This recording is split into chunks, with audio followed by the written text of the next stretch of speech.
Much simpler.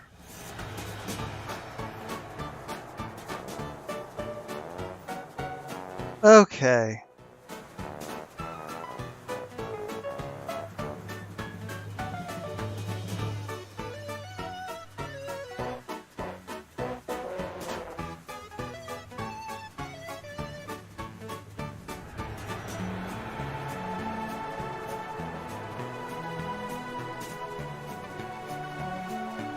I should probably put this in the title.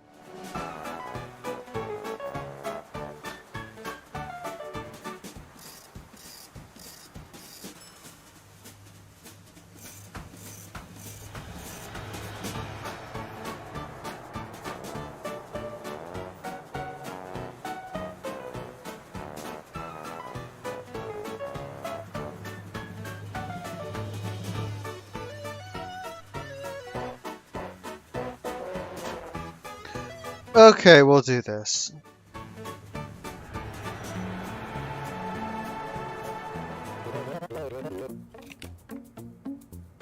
Oh, I left my Steam controller. Don't need that. Playing this with the mouse. Okay, let's see what this is. Oh, hell. Something screwed up.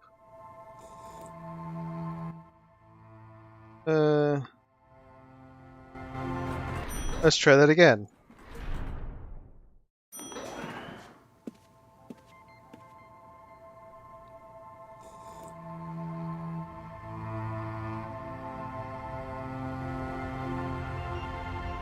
Oh, it's this video. Where the thing that looks like the moon comes up. But it's not the moon.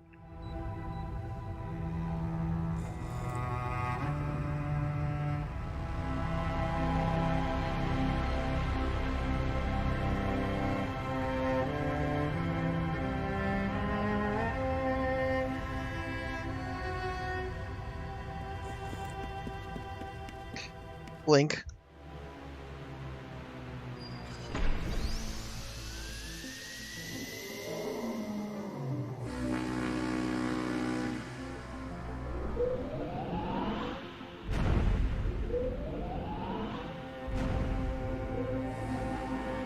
Well.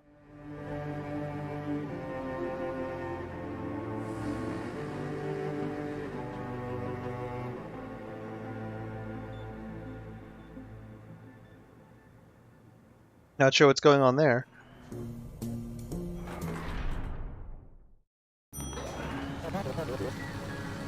Okay.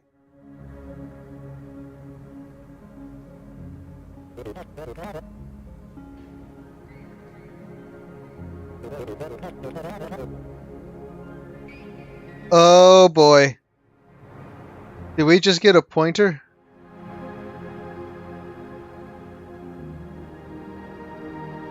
So I was treating the floor like registers, but they kind of weren't. They were kind of weird. They were like stack locations, but didn't act like a stack. Now it's a stack. If I can access it indirectly, it's the stack. But that means that the only register is the one I'm carrying.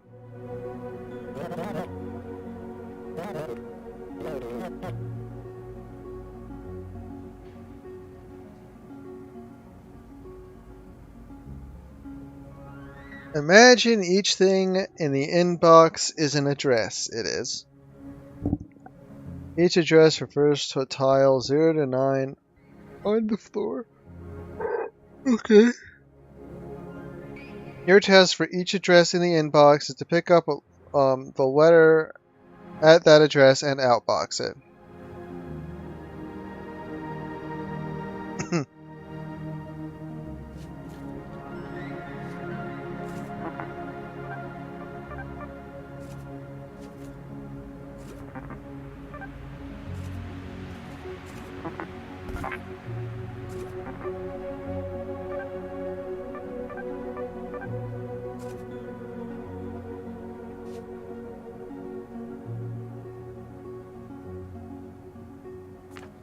Well, this is stupid. Is it?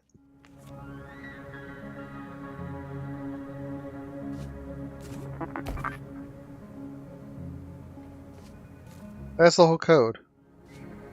I might need to unroll it to make it faster, but...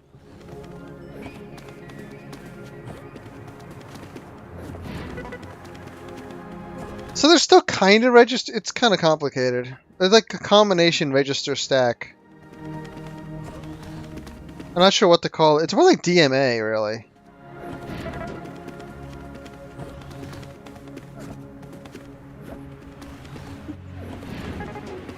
I guess we just call the floor memory.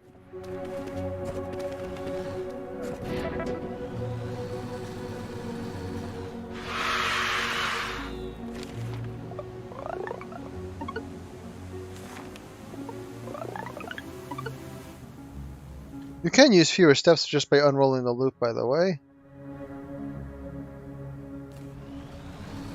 Oh, I chose back instead of the elevator. Whoopsie.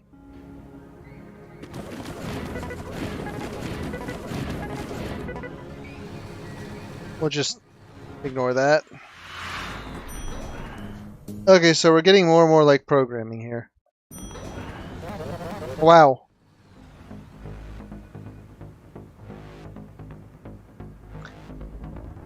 I see some null termination going on.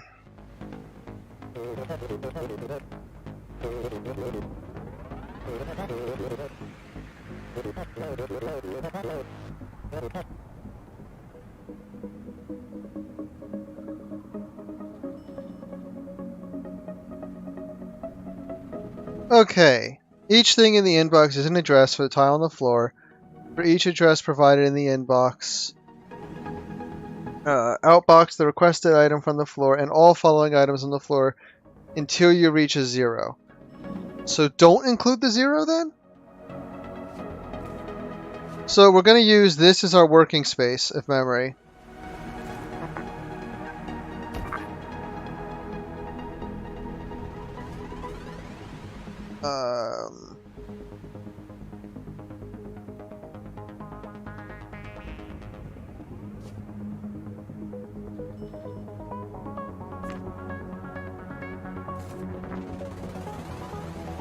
You don't actually need bump. I was thinking about Pascal strings for some reason. So we copy from that. Actually, no, we do need to bump it. I'm sorry. I was... my brain is off sometimes.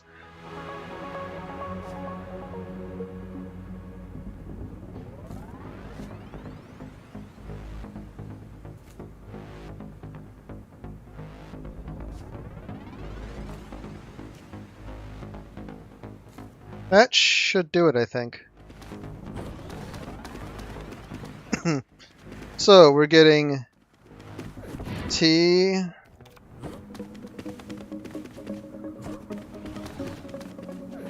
H...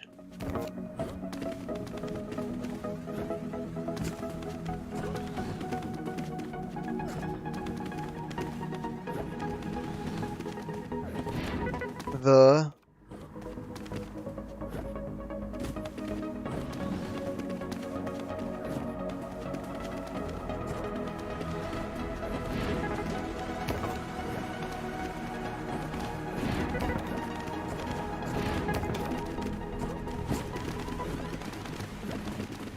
The target?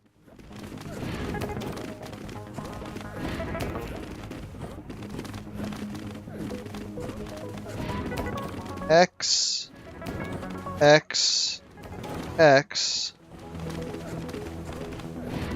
is awake.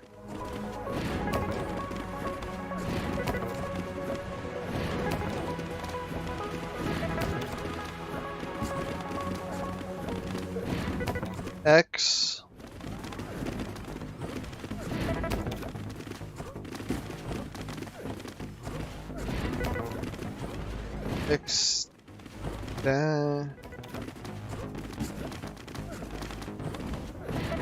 X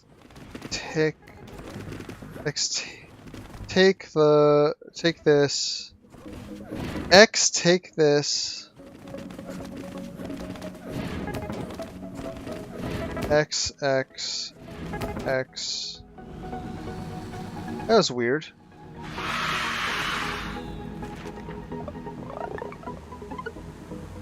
I guess it fails the second one, or no, it passes it. Okay. Okay, we'll just go on. Things are getting easier. A lot easier.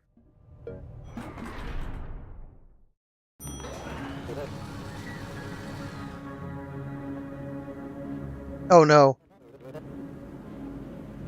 How are you today? Haha. Okay, that's it.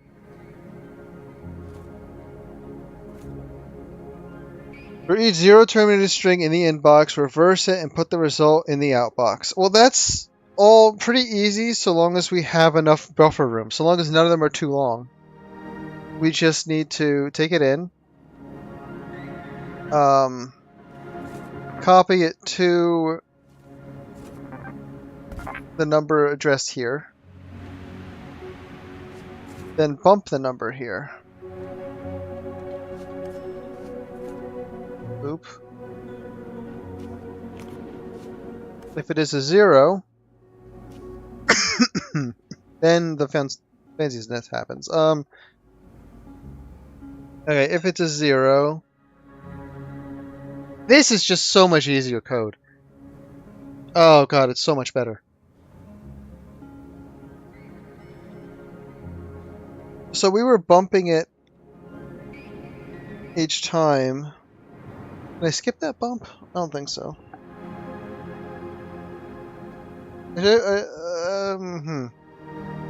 Let's just see what happens real quick. So that's a 1 now. Okay, but I want to only bump if we didn't see a 0.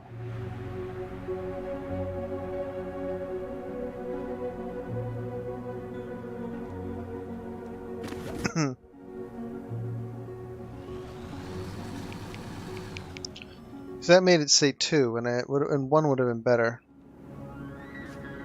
I can bump it down. Copy from outbox. Jump back to the beginning of the outputting portion.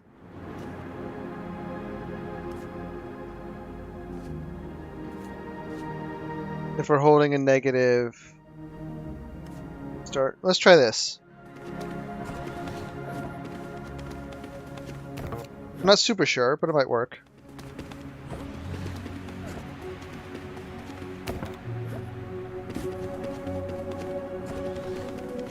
I'll speed it up a little.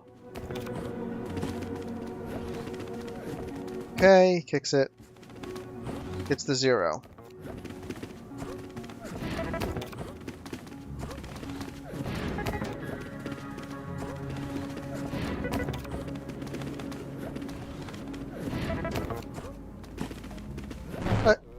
What did I do wrong? What did you want?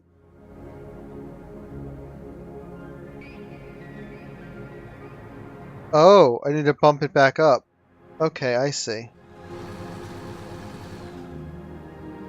I don't like that, though. So the solution is to bump it back up to 0. But I don't like this. It'll work, but I don't like it. We'll see if it fits the constraints. What, I screwed it up? How did I screw it up? Oh, no, it needs to go... I'm sorry, it needs to... Oh, that's complicated. How do I do that? Okay, I gotta rethink this.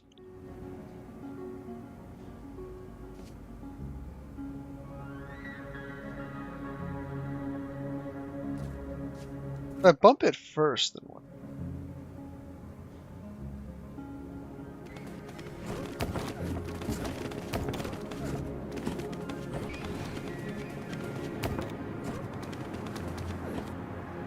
I really screwed it up, actually. I can't do that. So I've got the majority of it. Oh, I bumped it too early.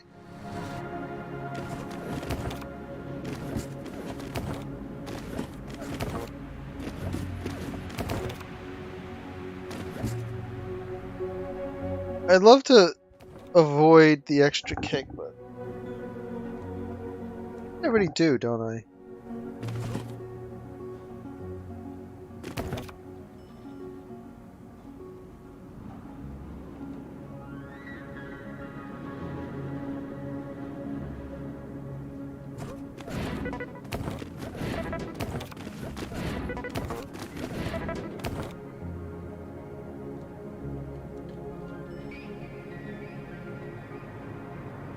Okay, so unfortunately, I can do it, but it's annoying. I'd have to do it this way.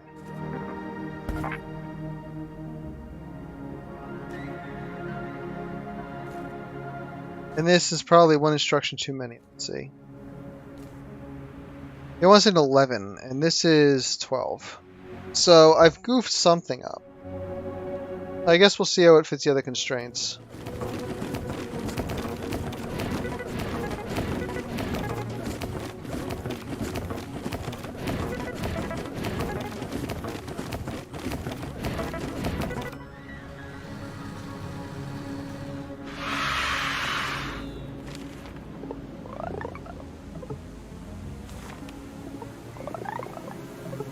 Okay, yeah, that's no good.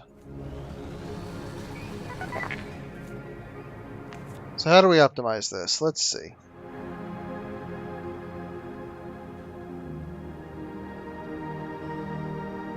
I don't really think we can change the initial logic much.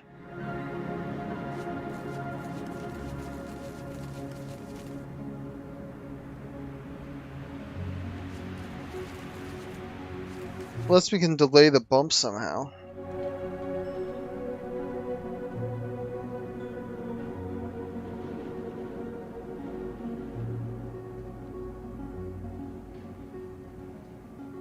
Hmm.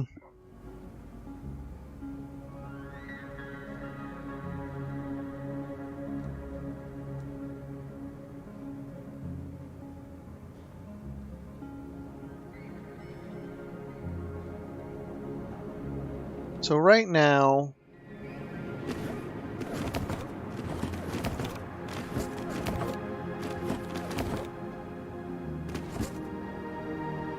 okay, so now we start this logic. If instead of bumping,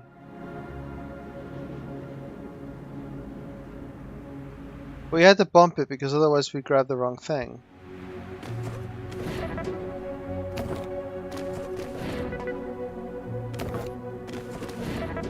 Oh, what am I doing?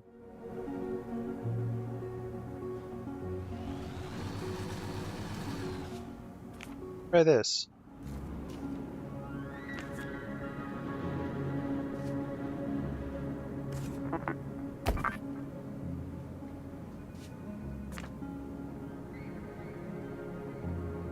Hmm. That doesn't work either. Gotta think harder.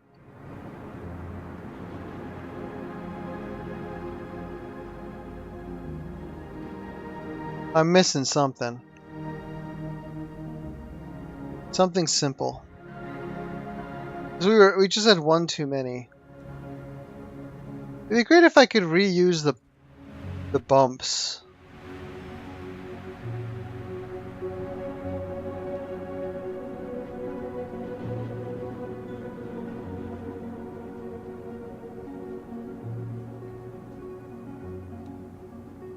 Okay, let's just remove the lower section for the moment and think about this.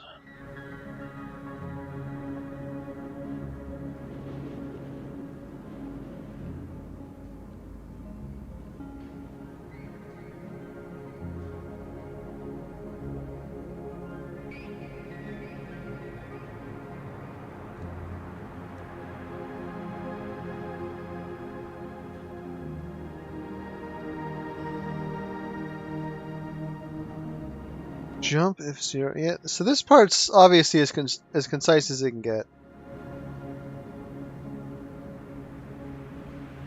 That's it. It's just simple. It's a read in loop and write it to memory.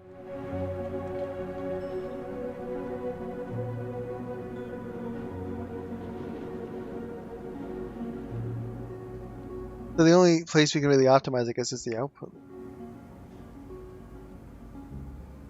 Okay.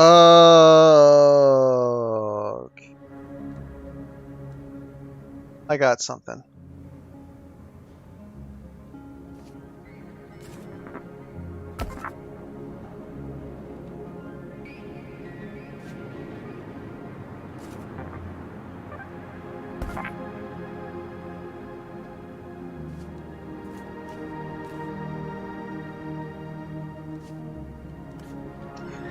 What about this?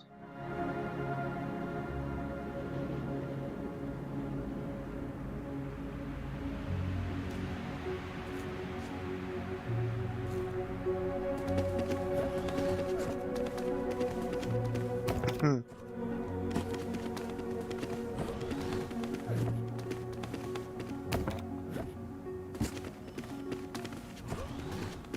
TAE, okay. Now we get our 0.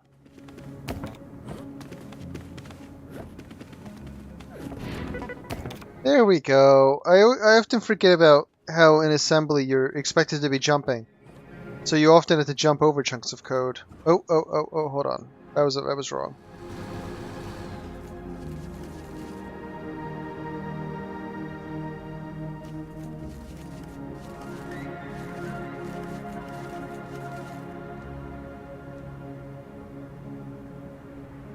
We're close, but not quite right.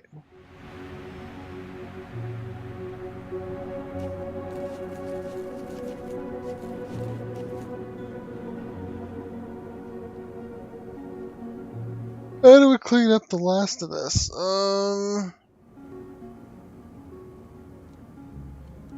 Just iterate it through real quick.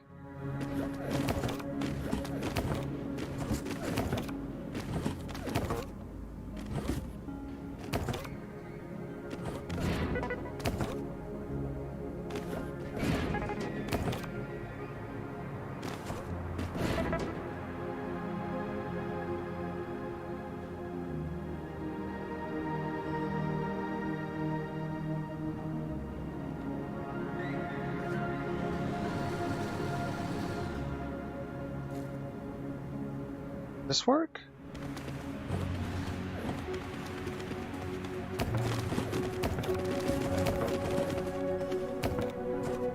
Okay.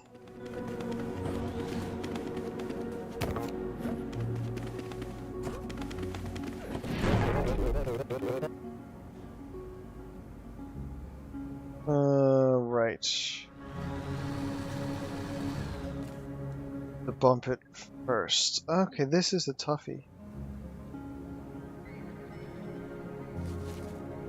Because I have to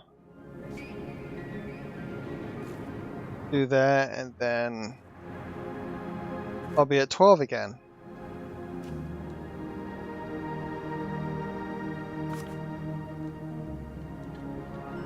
So I'm missing something.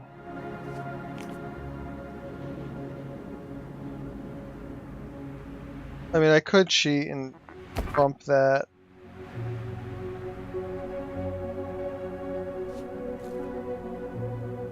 Down and then up, but that just makes it longer.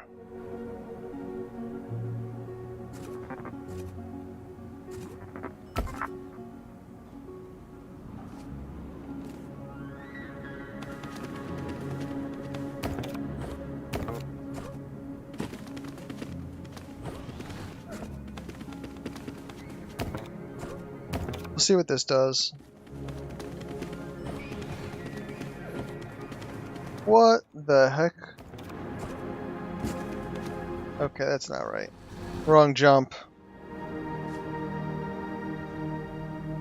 Oh. Okay. It's, this doesn't work.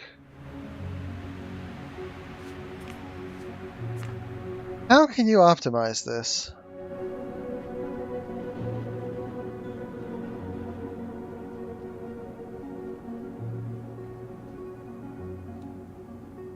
It's close.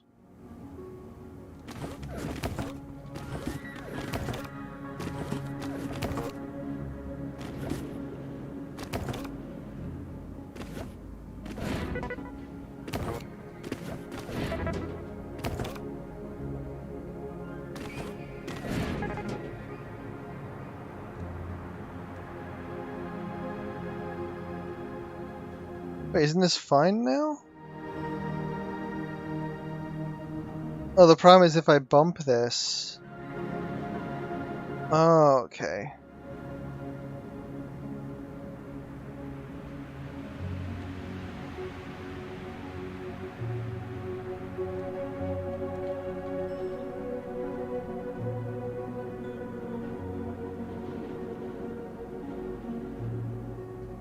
Well, wait a second.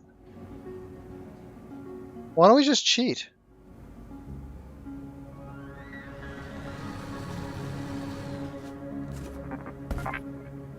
Let's make it too long.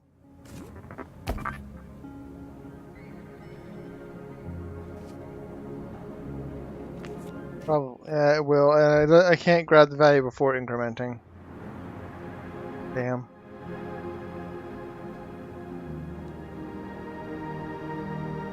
I was gonna null prepend this string.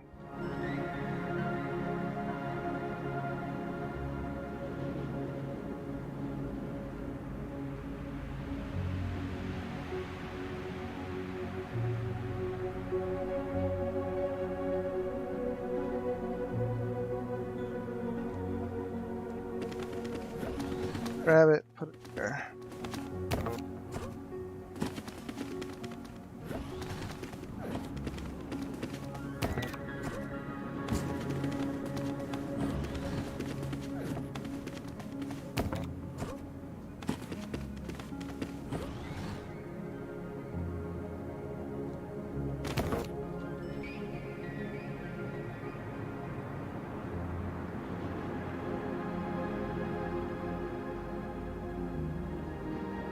This is a weird one.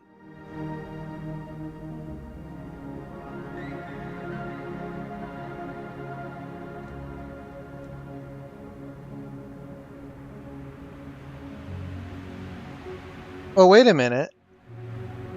Oh no, I can't do that. I was thinking, what if I don't store the last character, but the last character is the null, so you can't do that trick.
And if I bump before the inbox,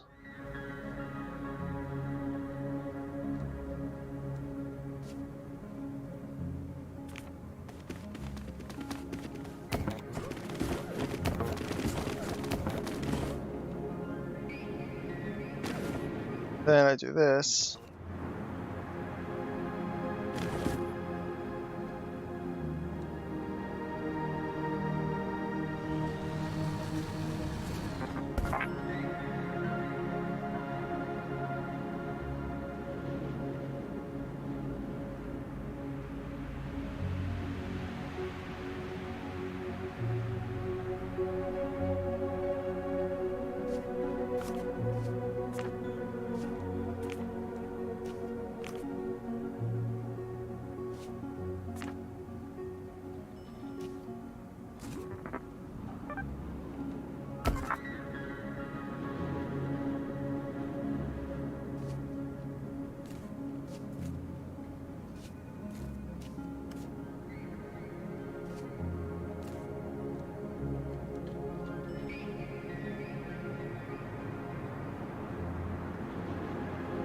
What will this do?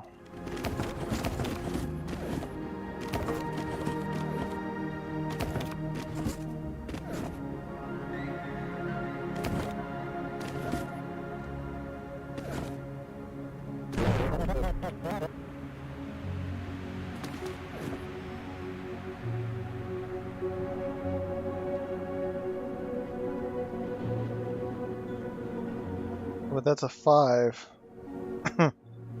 We don't want that.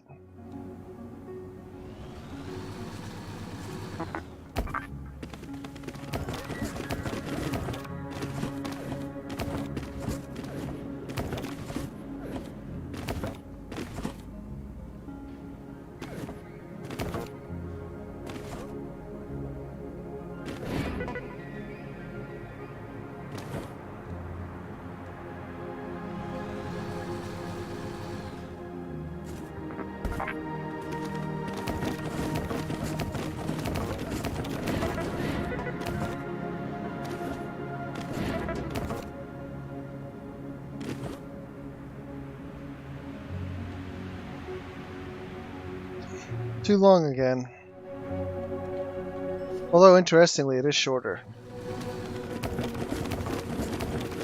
Or not shorter, but different.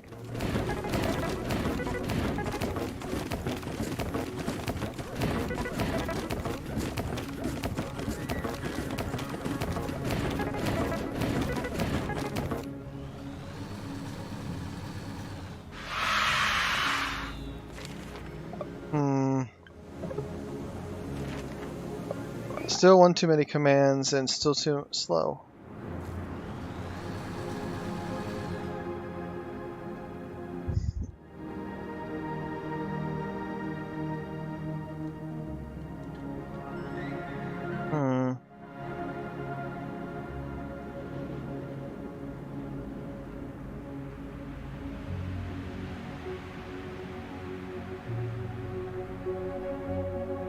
I don't know. There's obviously something minor I'm missing.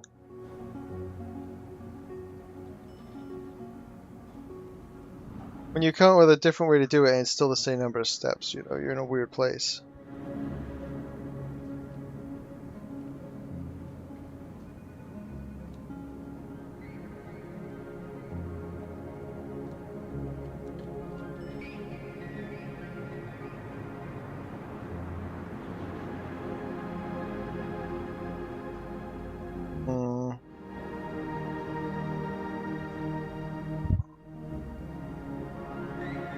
Yeah, I'm kind of stumped at the moment.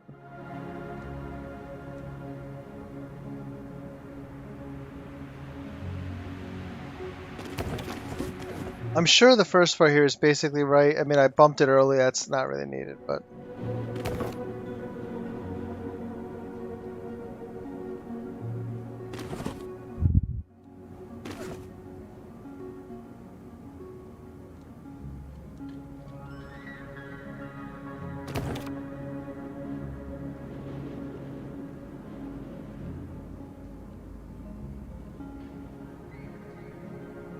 Should I have put the 0 down?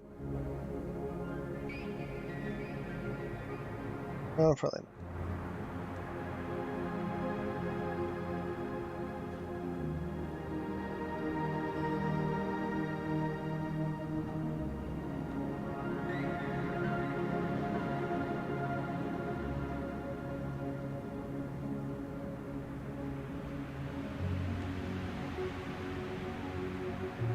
I don't know.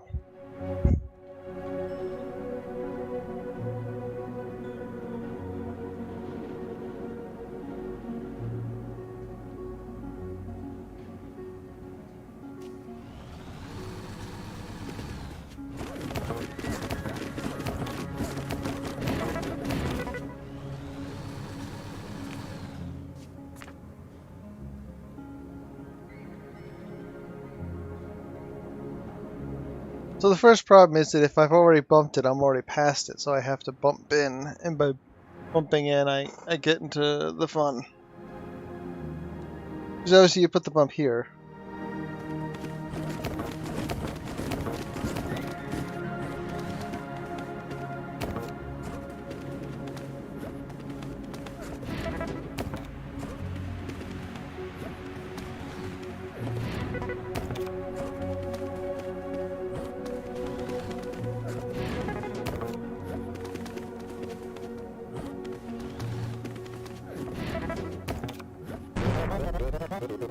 And then it breaks. Because he bumps a negative.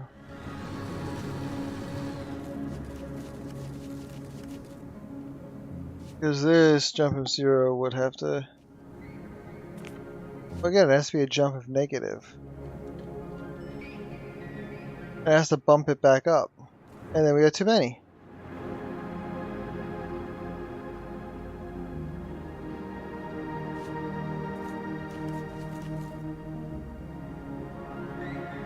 I'm missing something, and it's really simple. It's just either some slight change in the order of operations, or some trick that doubles some data up, or something like that. And I'm missing it completely. What is it?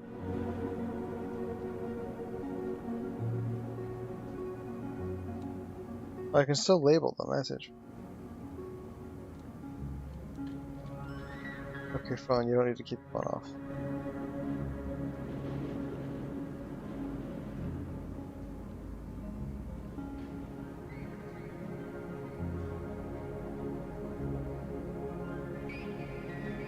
Let's see. I don't need to label a floor square.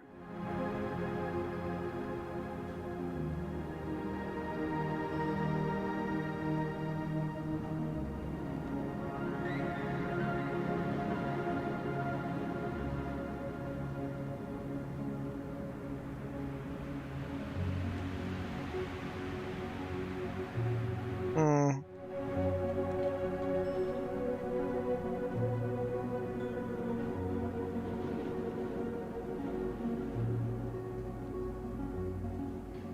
I'm drawing up. It's something really simple. There's a way to like eliminate one whole operation.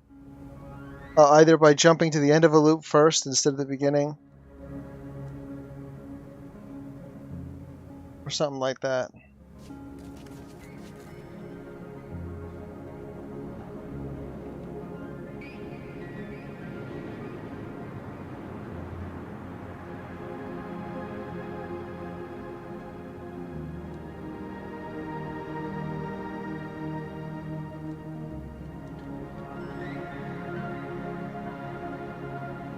Hmm.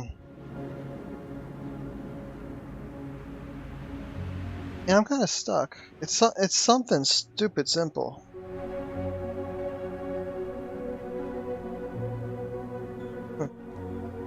Um. Let's see.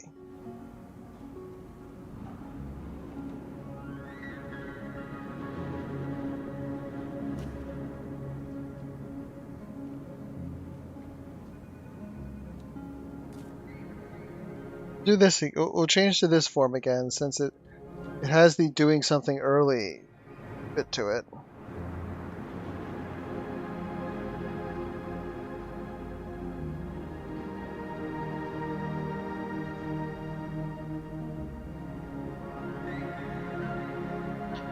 So this will just result in starting at 1, I think. Yep.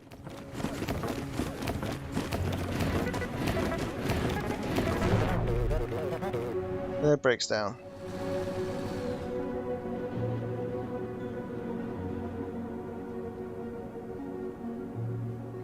That changes it though because the bump caused it to detect. Okay.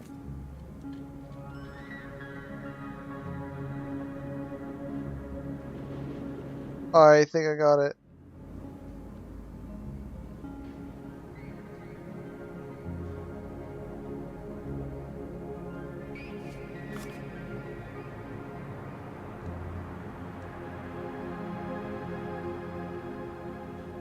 You could try this. Because then I moved the bump early and the other bump early in the loop segments. They both should start at 1.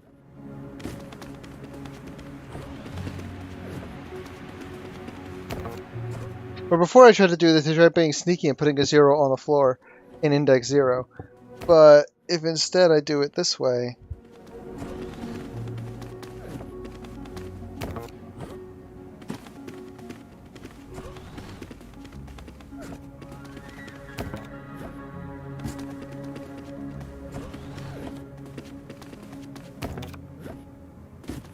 okay.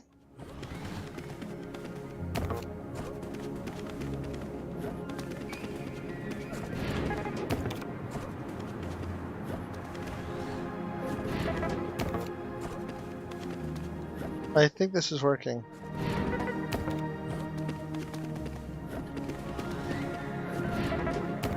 Yeah, it is. Will it fill both requirements? Because it might be using too much. I don't think so. I guess you could unroll it partially.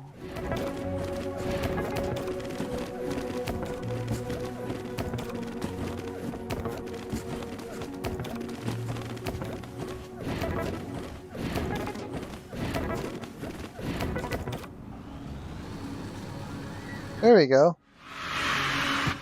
How'd it do? Okay.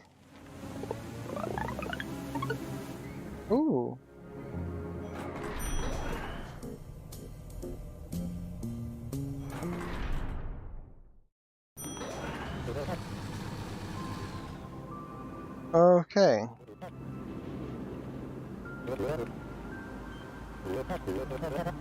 These are a few of my favorite things.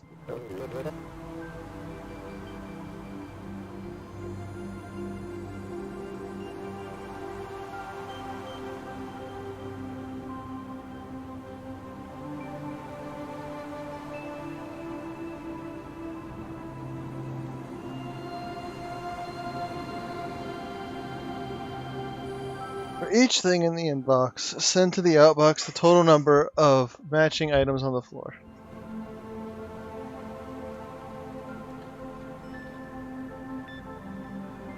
What?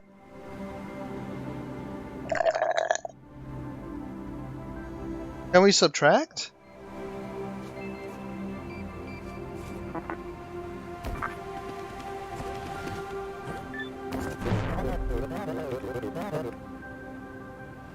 Yes, we can.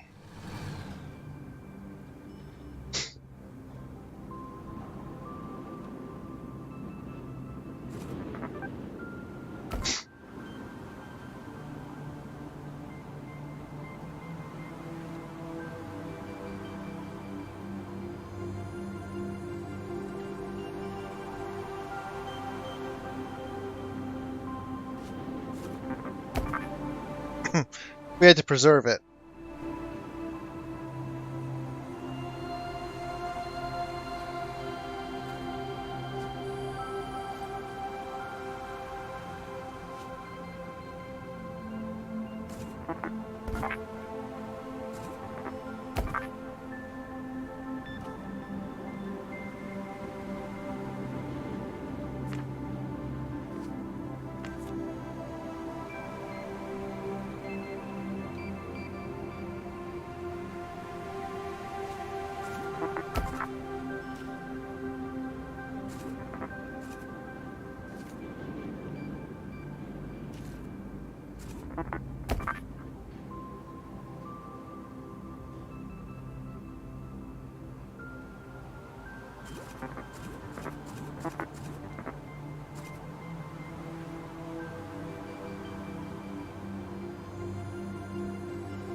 Okay.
Okay, so can't do that.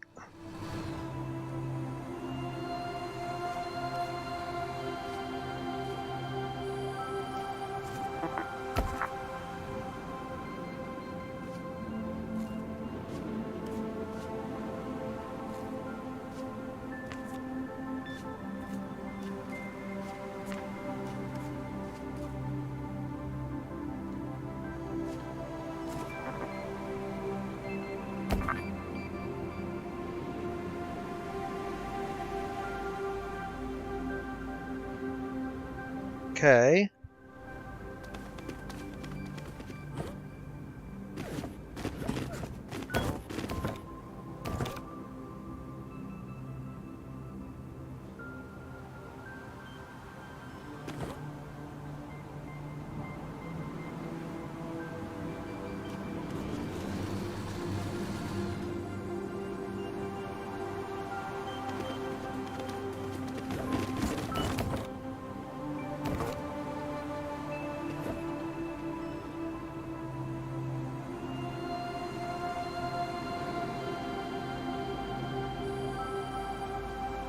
Why is counter 0?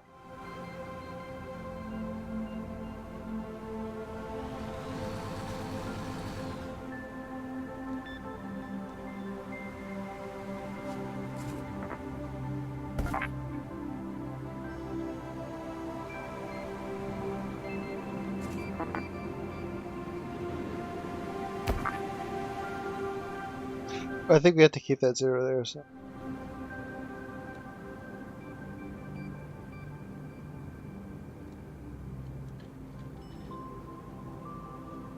Okay, so we've got ID set up.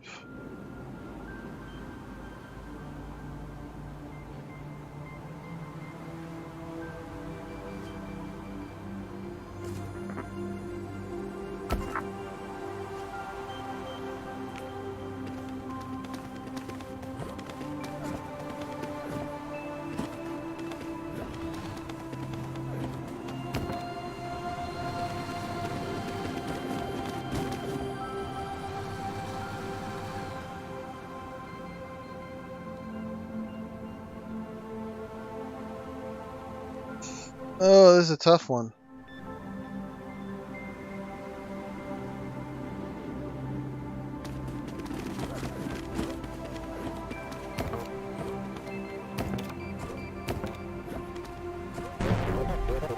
Yeah, it just completely breaks down.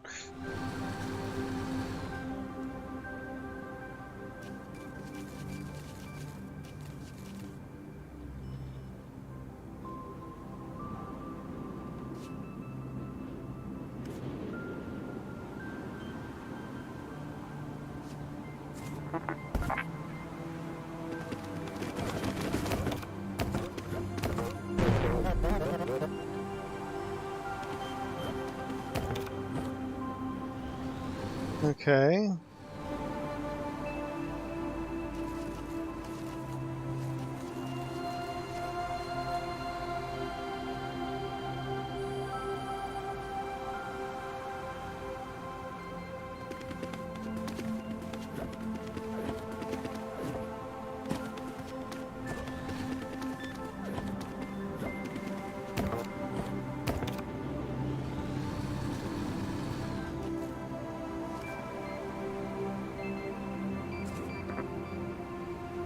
But why is it increasing count? That hasn't happened yet.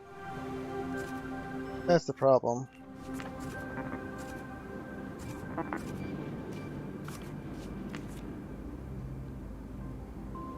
Okay. I should start with just getting an iterator working.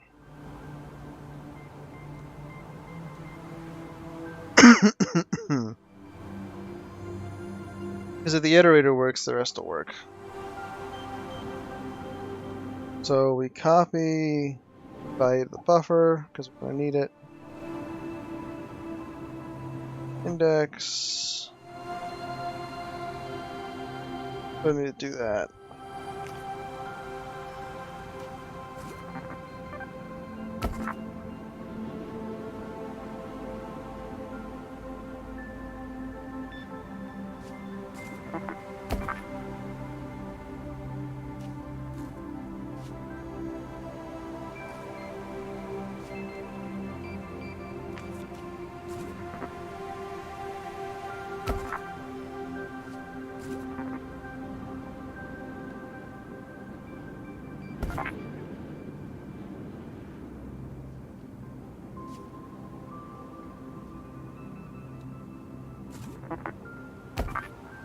Let's see what this does.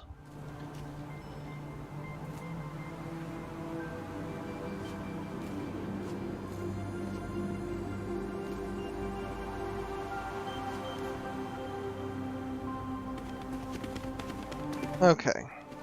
Setting up a counter, index, set up our buffer.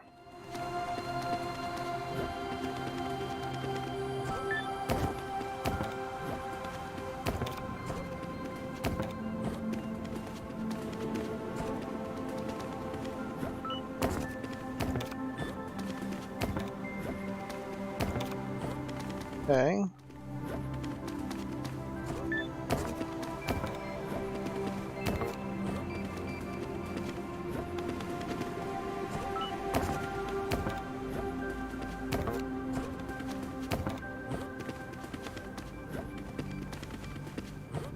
I don't have logic to end the loop though, which is a little annoying.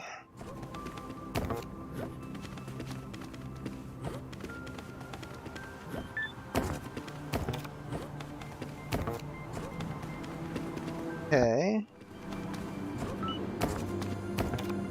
So eventually it will pick up from that. And if it's 0, it needs to outbox and then jump to the start.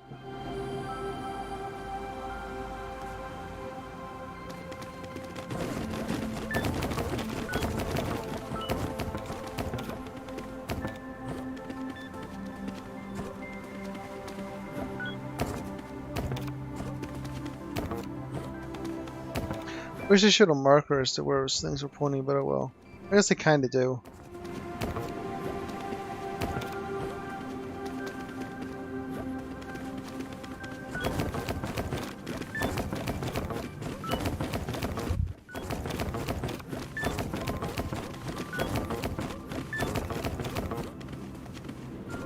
Okay.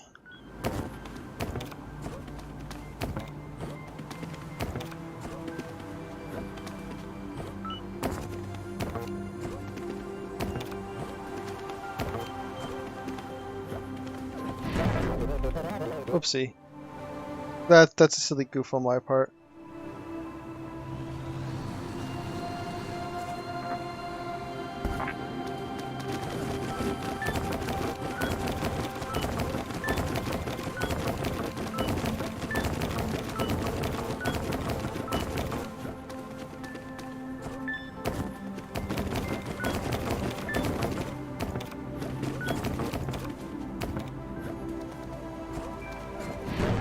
Why are you throwing that on the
Okay, is that way too slow? Yeah. Oh. So the easy way to get it done quicker is to just unroll it.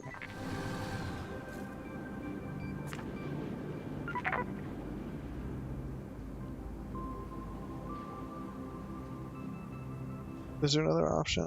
Oh.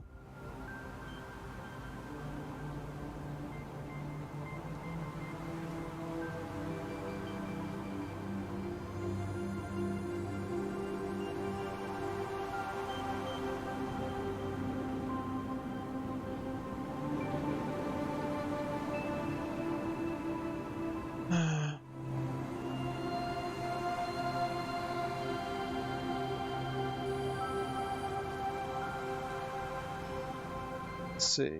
Over this.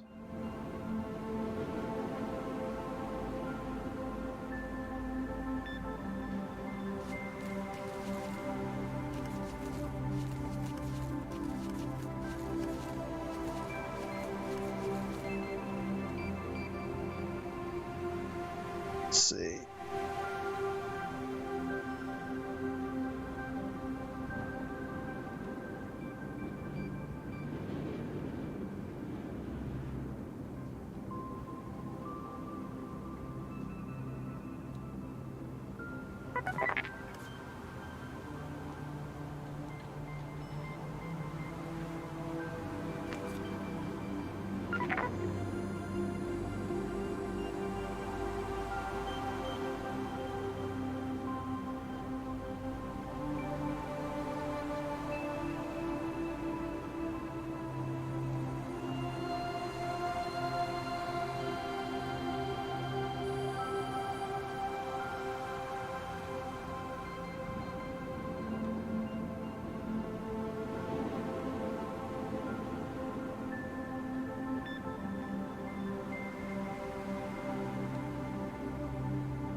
How do I shorten this mess?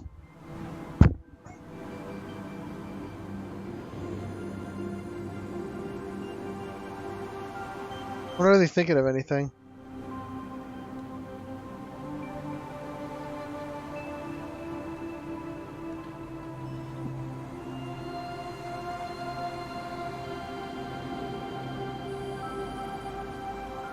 Well, let's review what it looks like after an iteration. Maybe I can drop some stuff.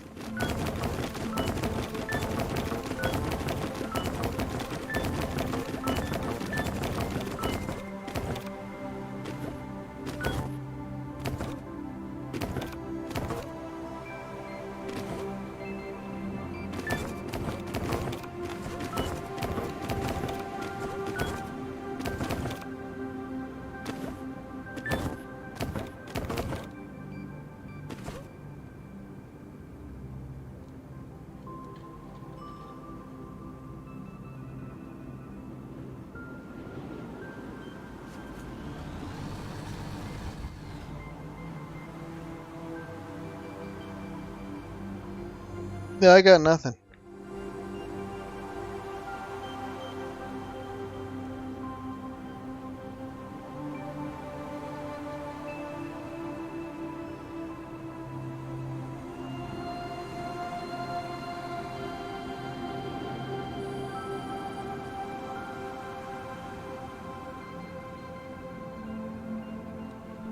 Okay, let's see if we can do something.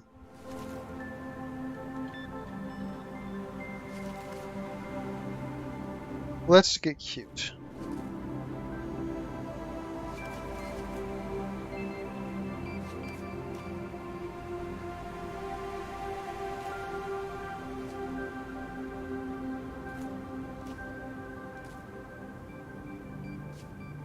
That eliminates it.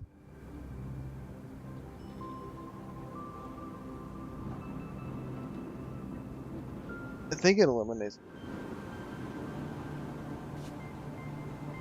That eliminates a jump.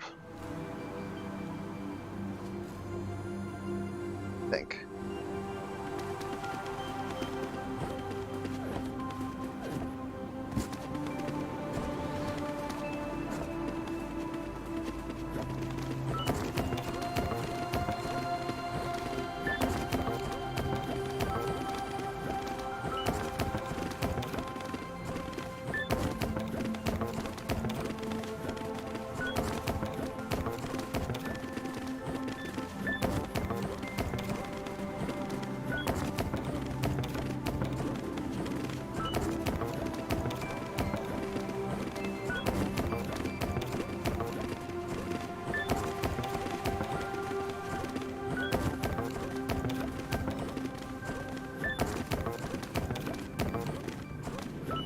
Okay.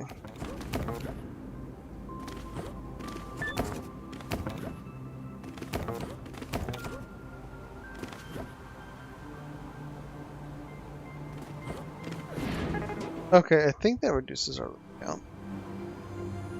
Not 100% sure.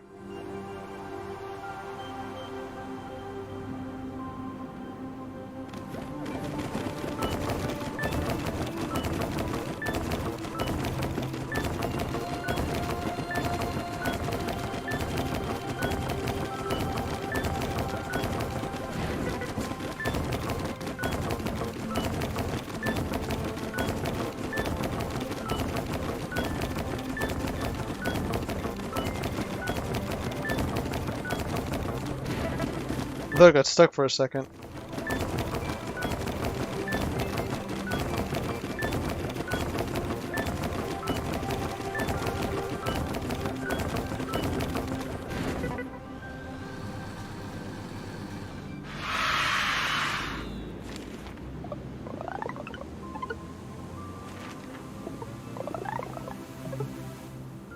Okay.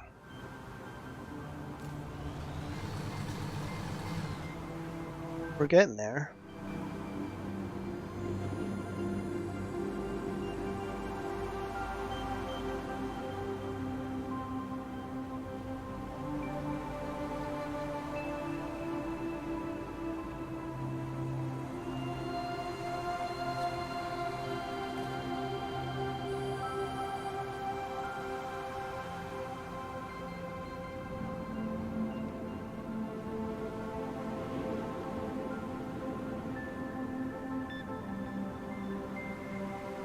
Well, moving these earlier was changing. Actually, look a bit reasonable.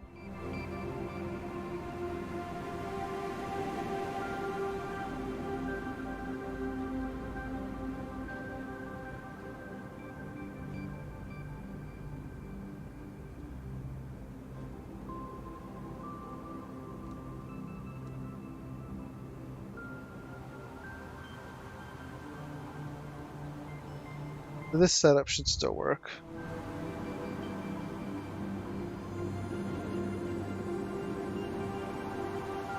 But now I guess we should try to unroll more stuff.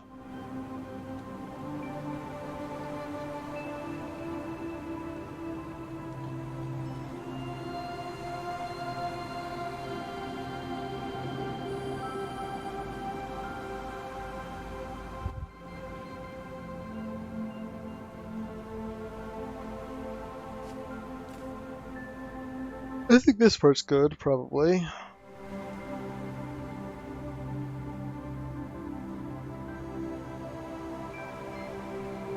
Little, what do you want to do here?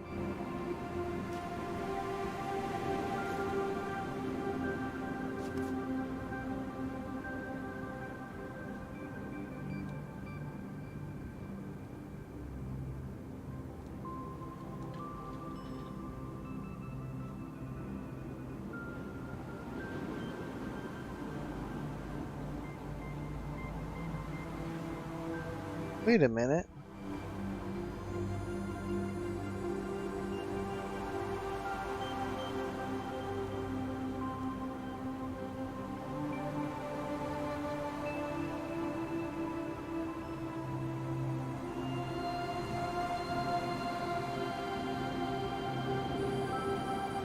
So, do the same thing here, where I put this first part up here. Here, this is jumping around to here after running these two. So what if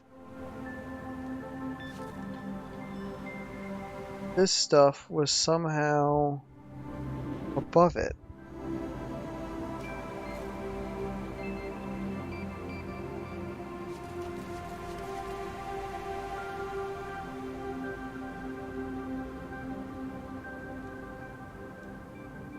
That would mean here I'd have to jump.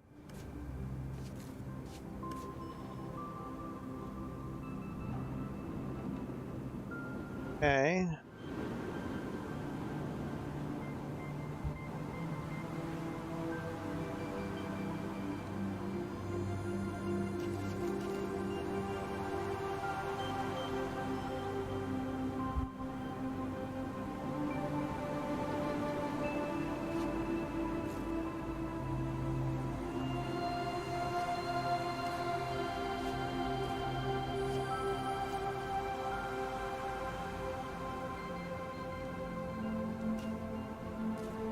Where's the negative go, though?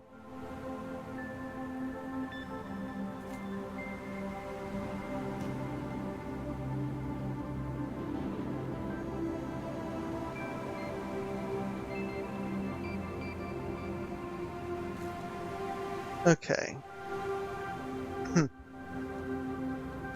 So we enter and immediately jump down to here. Copy the value. If it's the end, we go back to this special start section with the outbox push and everything.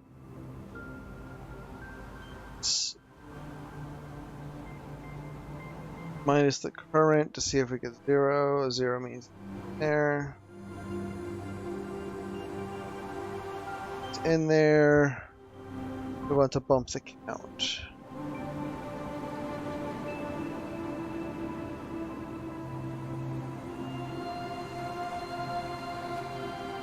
If we don't jump, we want to... Oh.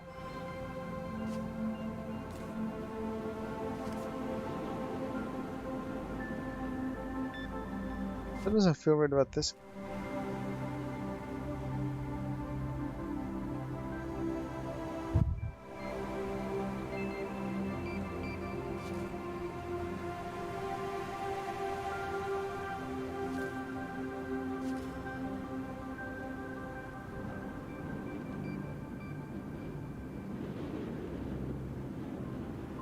I'm close. Something just isn't quite right.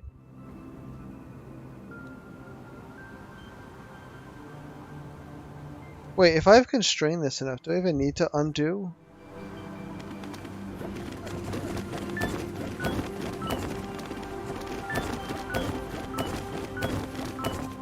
You know, I screwed something up.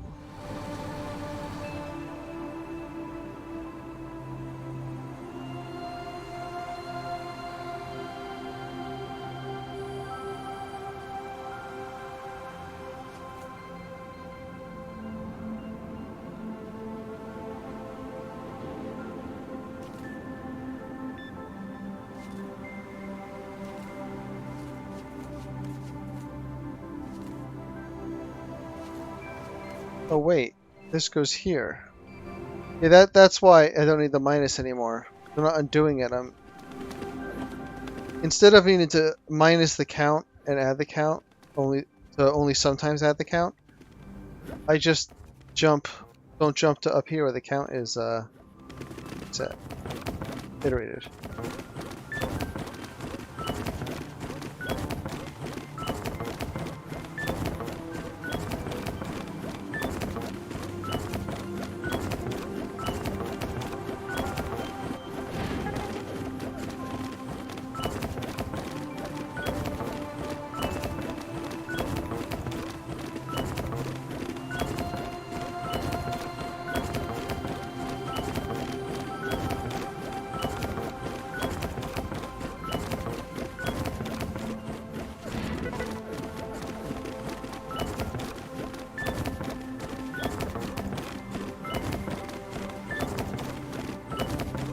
Is this gonna be fast enough? Have I managed to reduce it enough by using loop instruction order to get rid of like a subtract and stuff?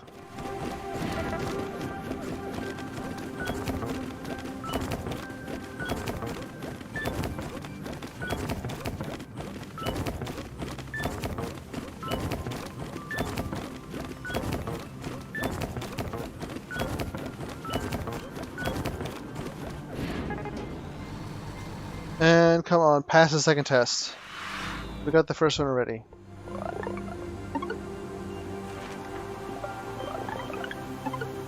Okay. We'll see what this is.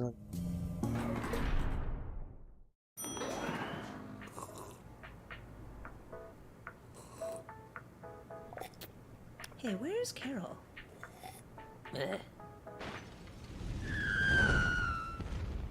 Oh dear. Oh my god.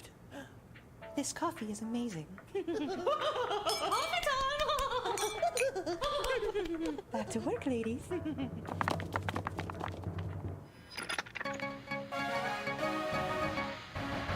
What? Breaking. Previous reports of machine army evaluate to false. Everything equals 100% fine. Whether within pleasant tolerance parameters or human skin layer, you're all going to be fine. Oh dear.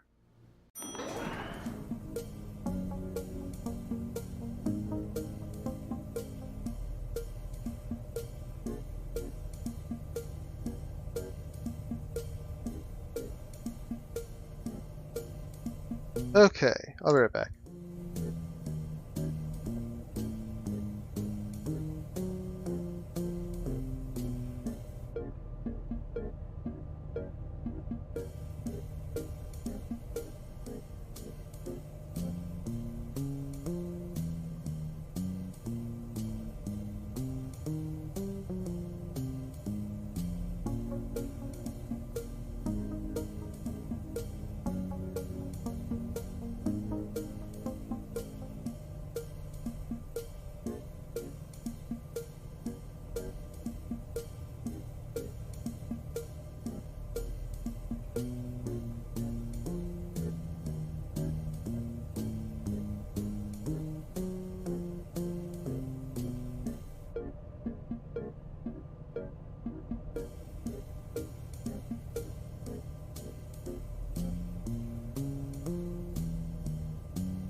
Okay, let's get back to this. As no one's watching. Actually, no, someone might be watching. There's an eyeball. Oh, it's probably me.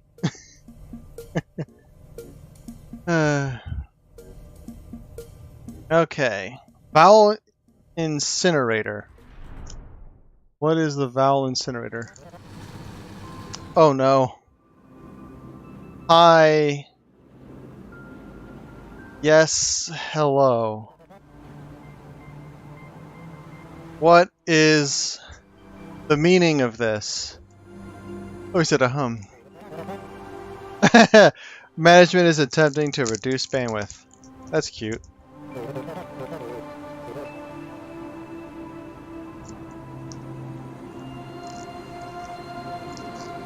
So... there's that robot hand again.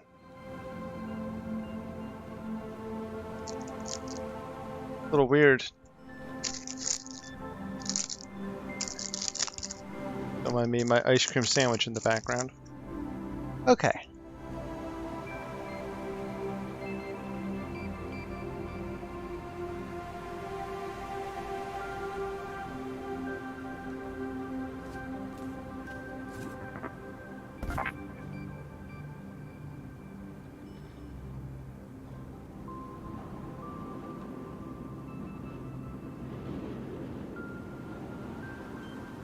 Hmm.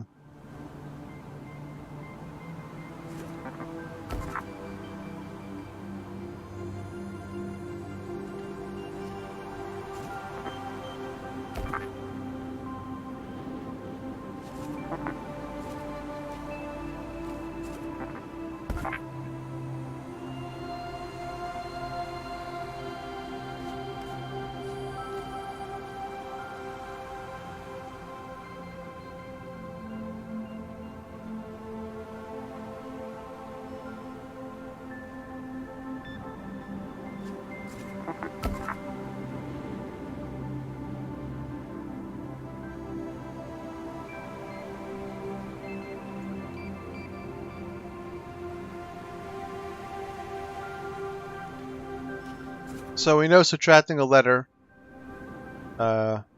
is the big thing here.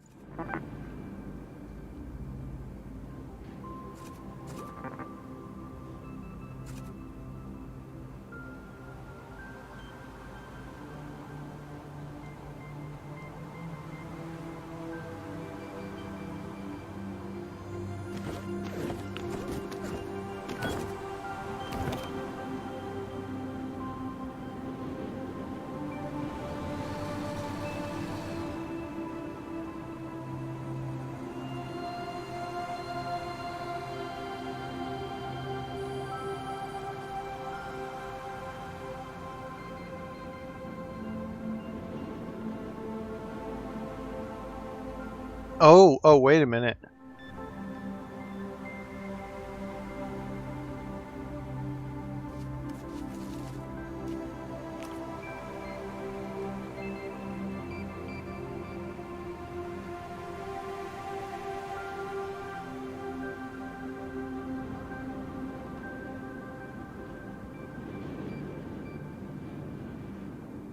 Instead of constantly picking up our number again from storage, or our letter again from storage, and comparing it to each one of these, what if we pick up these and compare these to our number in, or letter in storage? That would take less operations because we don't have to fiddle with this here.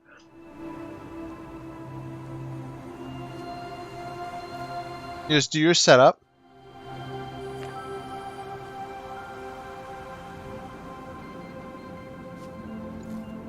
Then you do a loop, as long as you're not 0. And the loop copies from the number on the...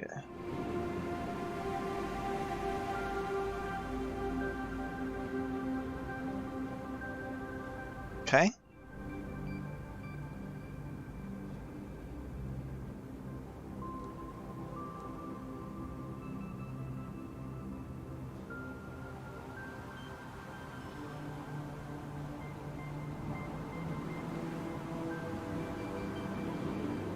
So we have a 0, then we know it's a vowel. So we can just start over. Nope, wrong one. I'm sorry, that jumps out. I got confused there. That's the subtraction. We now subtract. Oopsie. No, it's like that. We subtract letter. And if it is 0, we go back to start. Otherwise, out. And jump back. Start. Let's try this.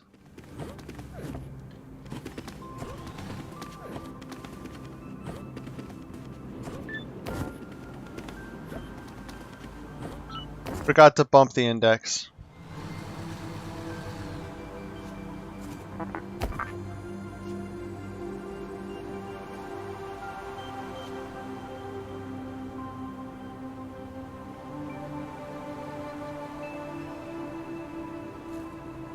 Also, we need to pick it up if we're going to send it to the actual outbox.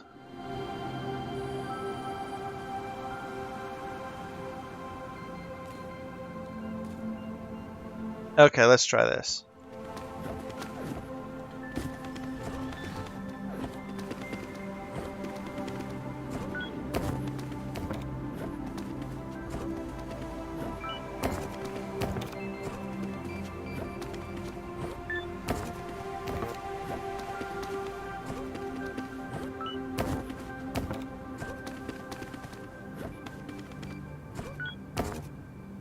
Okay, we get non-zero. A non-zero. Like that. Now we have a 0. So our logic says to get our letter to the output and continue. So we reset our system. Get the new letter out and then begin testing it against each one. And if it passes the test, we up that number. Oh, okay. There's faster ways to do this with slight adjustments to this loop logic. I think. Like, I think if, there's a weird little double jump thing here. It might be possible to stick this up at the top and make the first step to jump over it, and then every iteration after jumps just ahead of it inside that jump.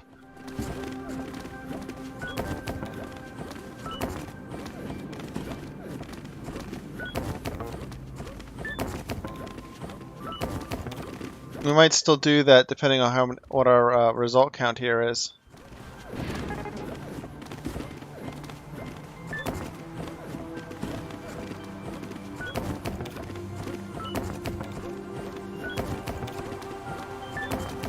I see, I get a drink and a little food, now I'm thinking clearly again.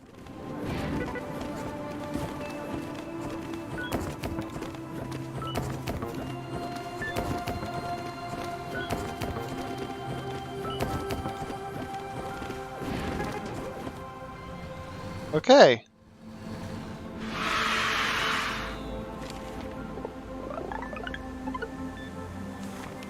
Got the first one. Got the second one. So this was this. So they think there might not be a better solution. I think there might be rearranging, but I don't know.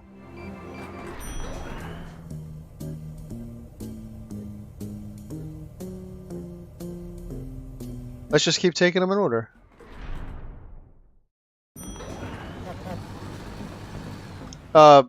Excuse me? Oh.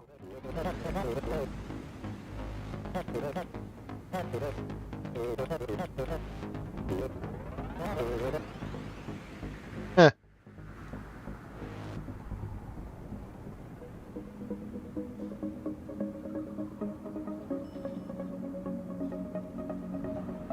I thought it was going to be duplicates in a row. It's duplicates ever. That means we better have less than 13 items come in then. Or 12 probably.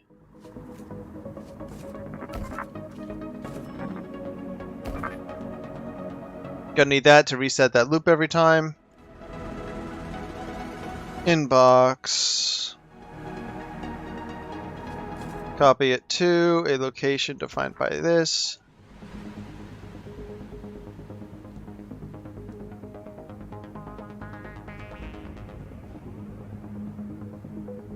Okay. And all the rest of this is our buffer. We only have 2 working items.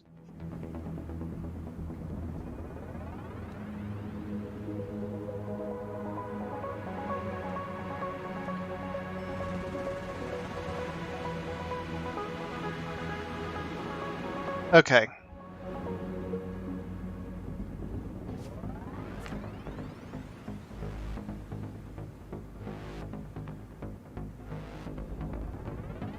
I'm actually now not so sure this is right.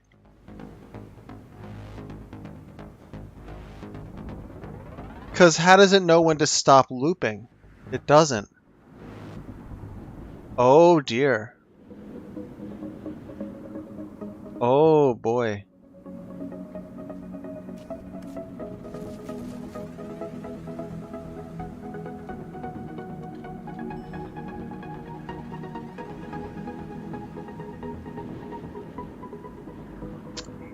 Oh my, how do I do that? I'm thinking I need to pre-fill the buffer with zeros. So I have string termination.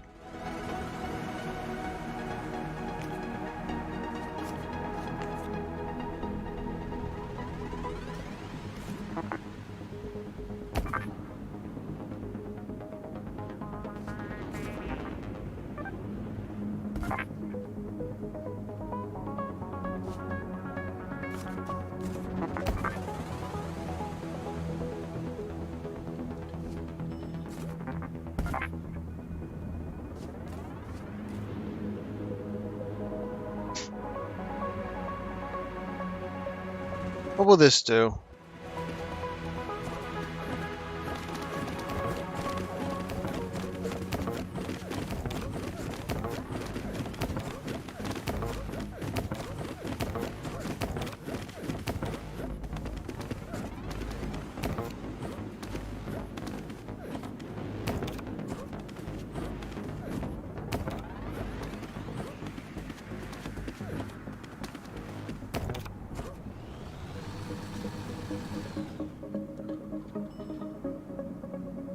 I'm not sure how to handle this. Oh, I'm wearing glasses now. I didn't even notice that.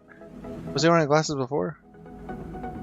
Okay, how on earth do I handle this?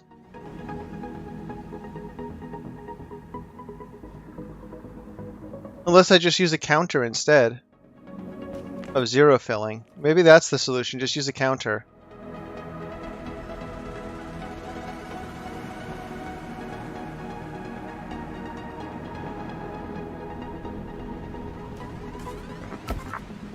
Like that.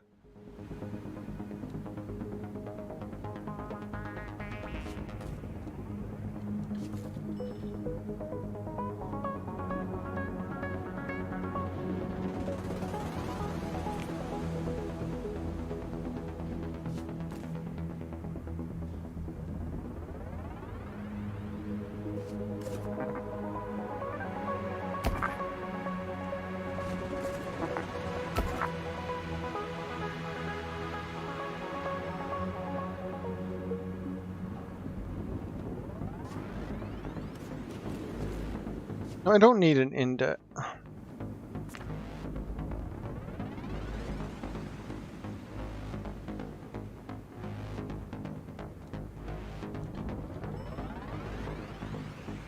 I'm not sure how to handle this.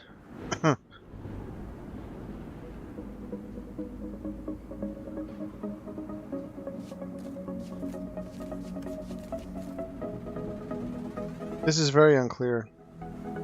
So if I zero fill, I could use zero detection. But actually zero filling is kind of hard.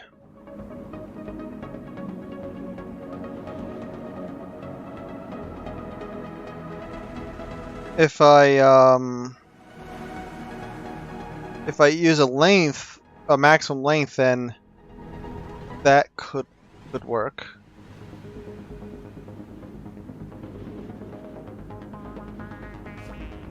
Whenever I add an item,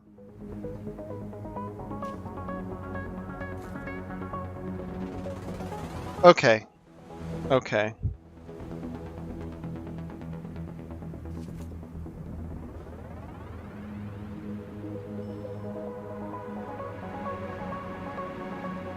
So I should work backwards, actually.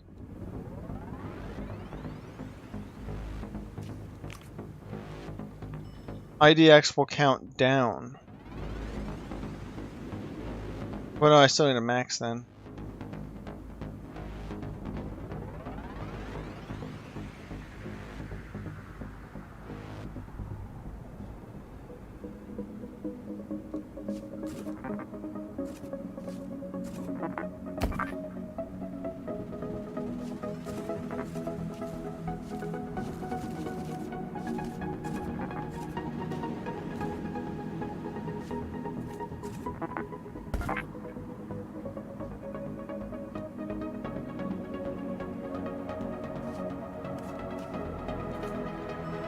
Okay.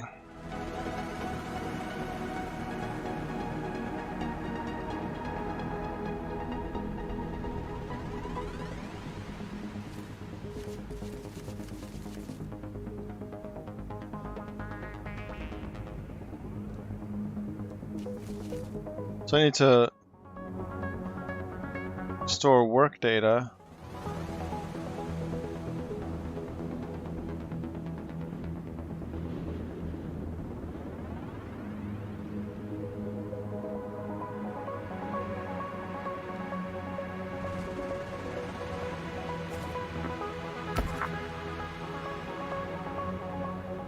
Then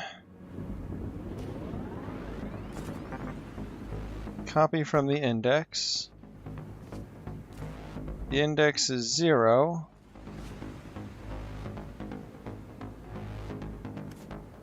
I copy the index, and I outbox, and I bump index. No. I bump max. No. Yes. When I go out, I bump max.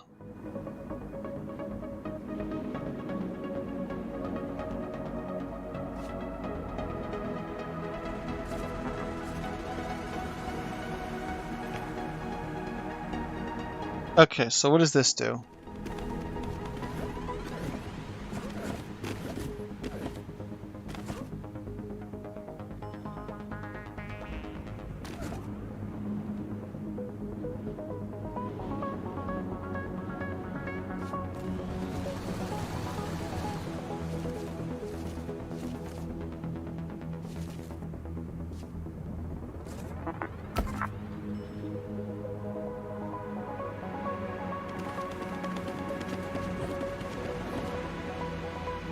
Okay.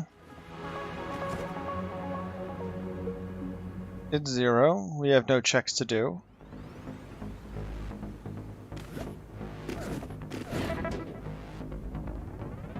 Okay.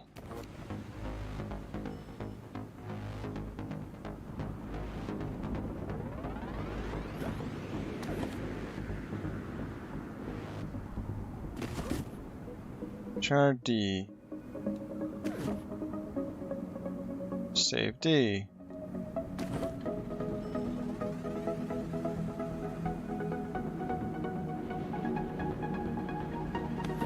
But index needs to check against 0.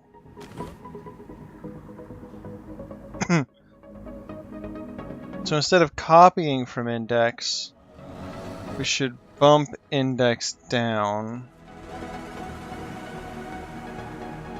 And it should be an if negative jump. But then index is negative. Oh, this is tough.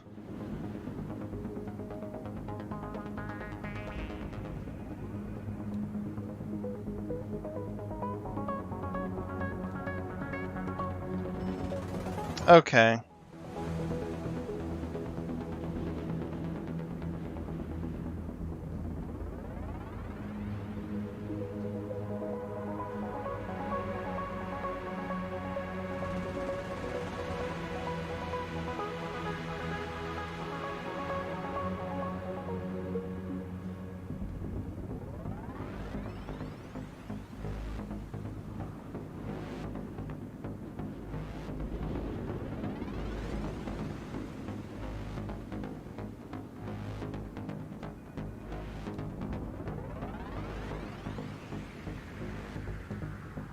We're starting over. Inbox, outbox, obviously. You also need to copy it to somewhere, a buffer.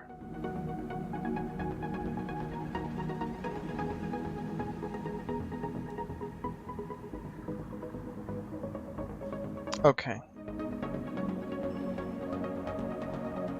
And then the next one comes in. Because the first one's a special case. It doesn't work like any of the others.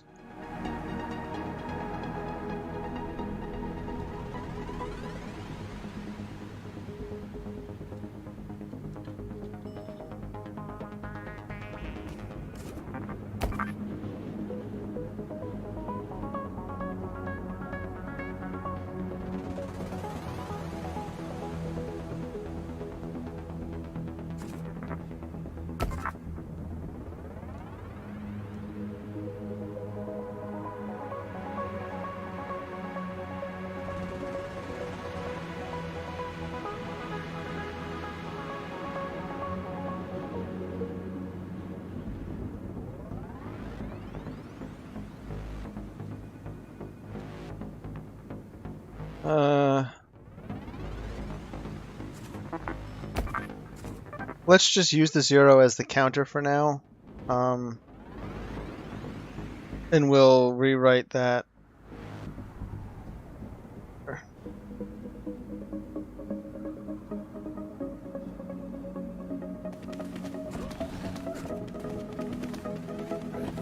Okay, that's a good first step. Now we have to start doing logic with what we're holding.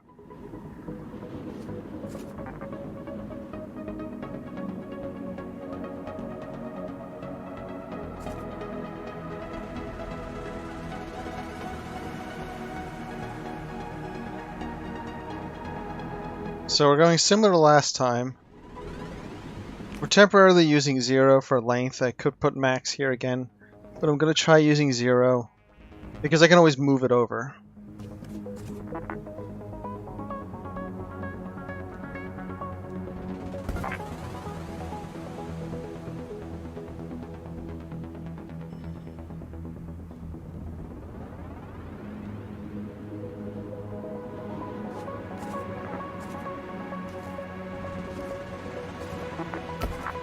So this is our length and this is our index. Oh wait, yeah, we don't need another 0 because we can do the if 0 or if negative check depending. So this will work. This will be our length. It's hard to read. I like max. Okay. So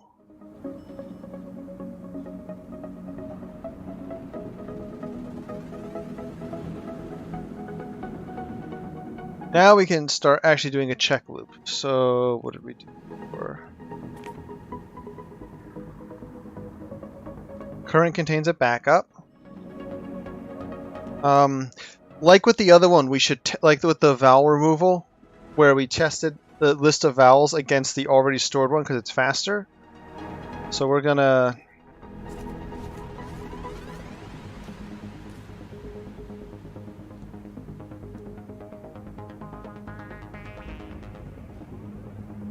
test the chars.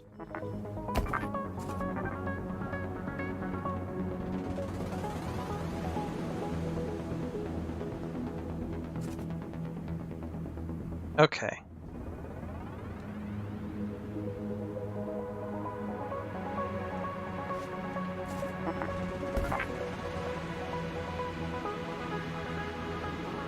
If it's 0, it's no good because we've already done it.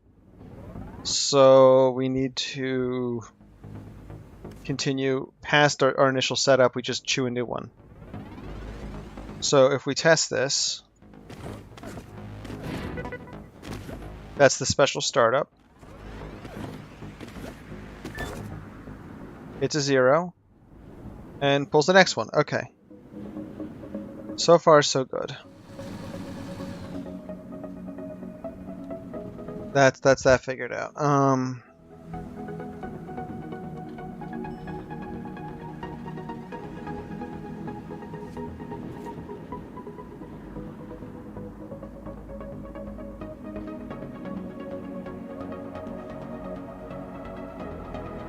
Damn it.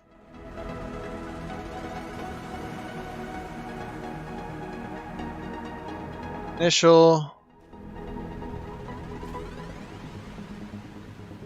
All others. Test characters.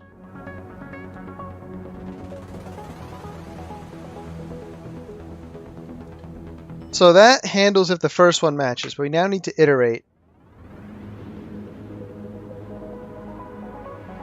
So we need to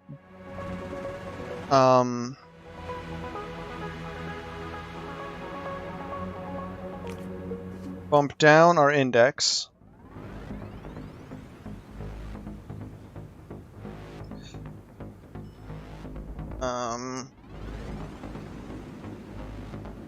And if our index is now negative, we need to start over. And where we start over needs to rewrite the index. So what is negative is one we haven't seen before either. So actually, you don't need to rewrite the index. We can. Oh no, if negative is negative, we need to restart it because that means we've run out of things to compare to. So our letter is good. If our letter is good, we don't have something for that yet. But if our index isn't good, I mean, if our index is usable, then we just need to repeat the test again. Okay.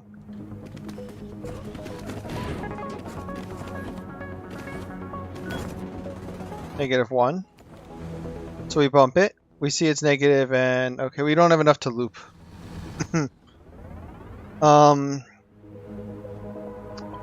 So if we have a new character in our hand and we manage to get past the list of all existing characters, that means we need to put it on the field. So we're going to copy it to where the index is pointing.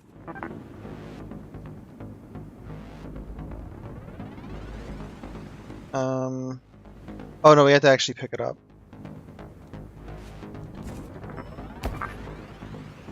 Copy from the current, put it into the array, and then outbox it and jump to our last inbox.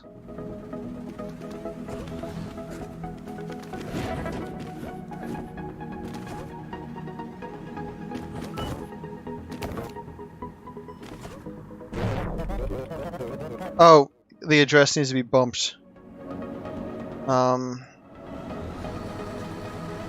Need to do it before I pick up the new address.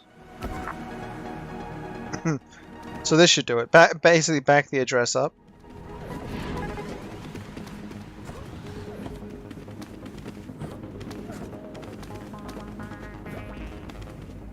Compare. Do not compare. Bump. No, that puts it in the wrong place. I'm bumping the wrong thing, I think.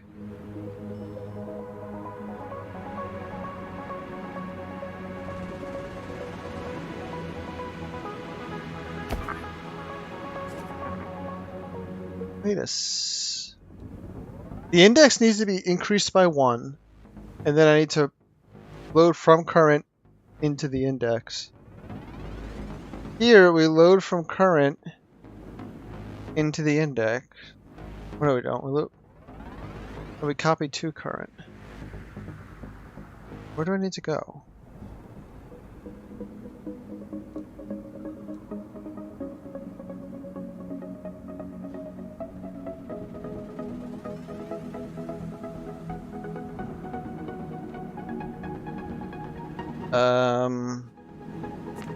This ending is fuzzy.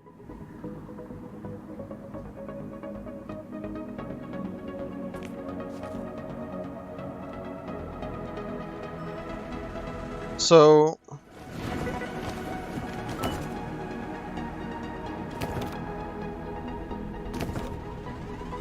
okay, so now the max is correct. So it needs to be copied into index, and then we pick up current and put it into the one pointed by index. So we copy from max to index, and then copy from current to the one pointed at by index.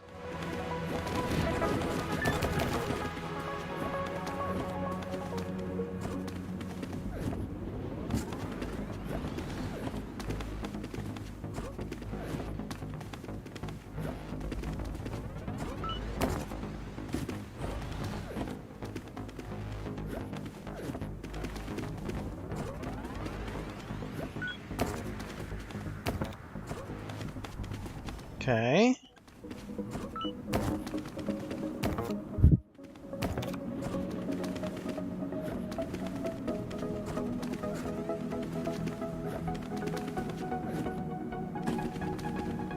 It appears to work.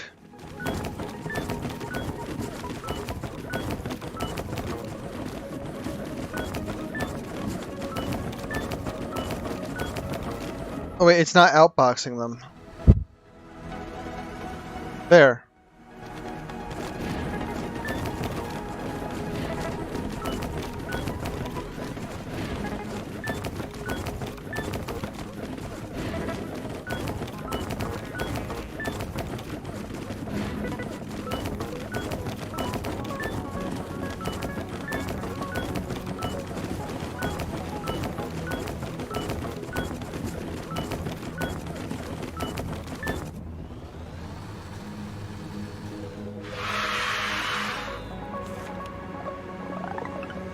Okay, we're not good enough in either.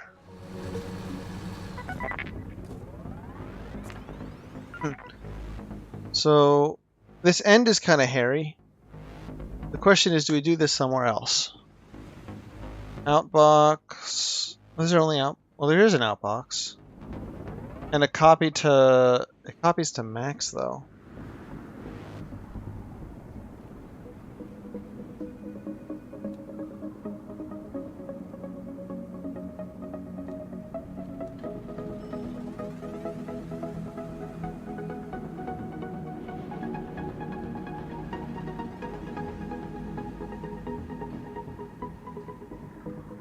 Oh, well, we got that here.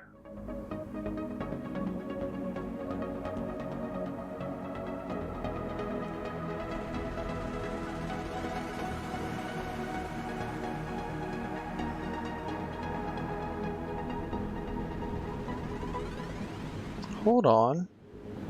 So we put max into index and then used index.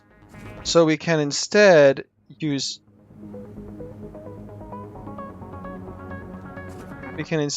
max. So pick up from current, put it in the one at max instead of an index because they're the same. But then we're already carrying the one from current. So if we move these up here, we can now eliminate this. Okay.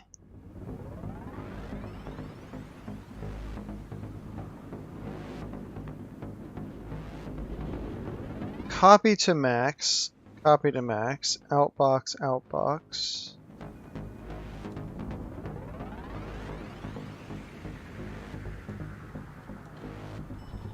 but then inbox.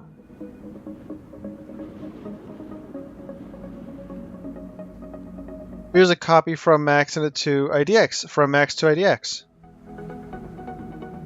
So the only difference is that it has an extra inbox right here, like that.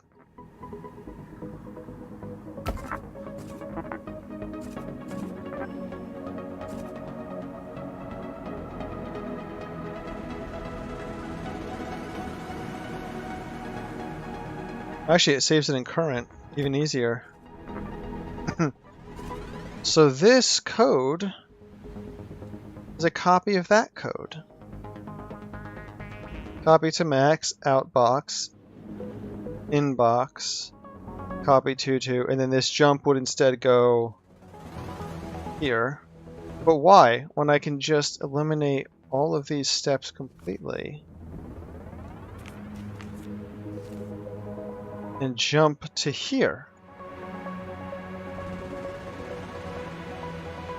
I think this will work. So he gets the first one, special case. Then he sets up his backwards counter, uses it to compare the new one against the existing one at 0, gets a negative, and thus bumps this down, sees that we've gone negative, changes our max number. Oh, no, I've screwed something up. What did I not do? Index wasn't set. Oh, this jump is in the wrong place. I think I screwed up I moved the wrong jump. Crap, where did that jump go originally? That's the jump if 0 jump. The jump if 0 jump is supposed to go here. It's this jump which is supposed to go here. There we go. Okay, compare, it's the same. Toss. Compare, it's the same. Toss. Get A. Compare, it's different. So we increment max, or decrement index like we always do. Increment max because we now have another good one. Pick it up, put it in the max position, and put it on output. Then as part of our cleanup to start over, we copy max back onto index and start counting down with it. Yep, that's gonna work.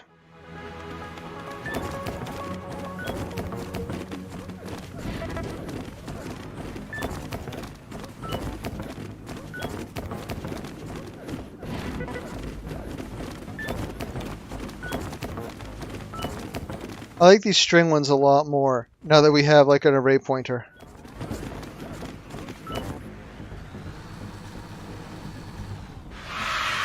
Okay, does this solve the puzzle? Oh, okay. Then it's more efficient. Great. Now what's next? The alphabetizer. Oh god, I'm gonna have to sort, aren't I? Do I need comparisons then?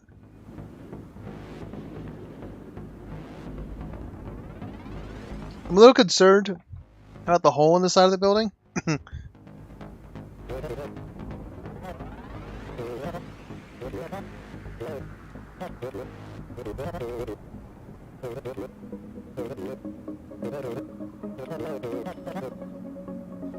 Okay.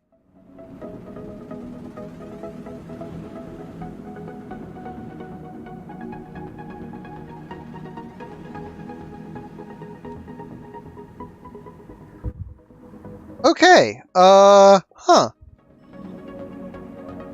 Well, they were so kind to give us a 0 and a 10. So that'll be the two locations that we write our word. 0 on and 10 on.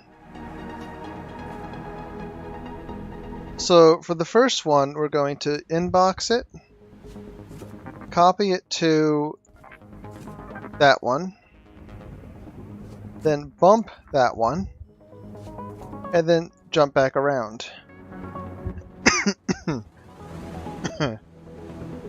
However, we need to be able to get out of here. So if we get a 0, we jump down to the next one, which is exactly the same code.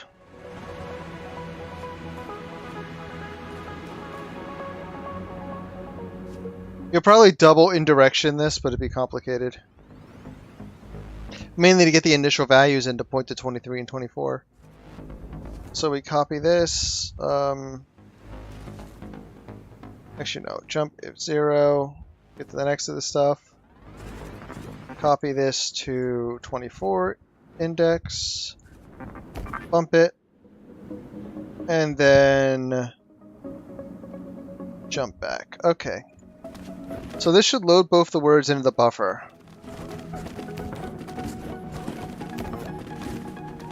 Of course, the problem with this is that I'm working with these important numbers here, so I'll have to actually, since I need to sort from the beginning to do alphabetizing, I'll need to preserve these.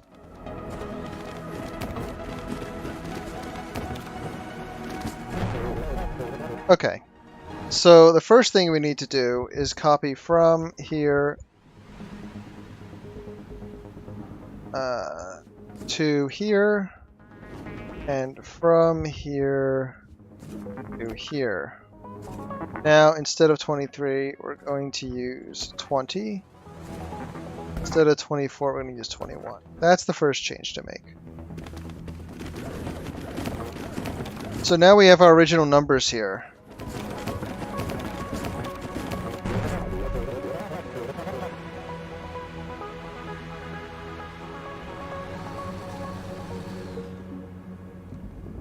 So now starts the comparison phase. And we can just use these numbers here. We don't need to be able to go back.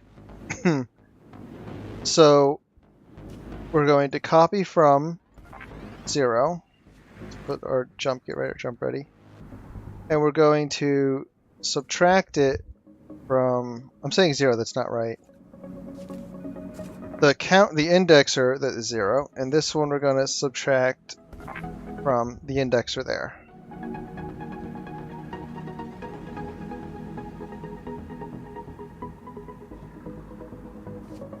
If it's negative, we can get out of here. Actually, if it's 0, we loop. If it's 0, we loop. And we also need to bump these two.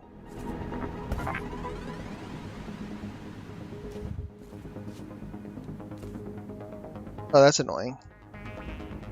Oh wait, no it's not. We just do this. Yeah, because we only want these bumps to run if we've previously done iteration. But we need to do them before we do the iteration since we only have one register to hold it in. So we just do this. So the first step to this loop is the bumps, but we jump over and skip that step in the first iteration. Okay, I think that's right. So if we're 0, we just keep looping. But then the question becomes if we're negative or not. So let's test this.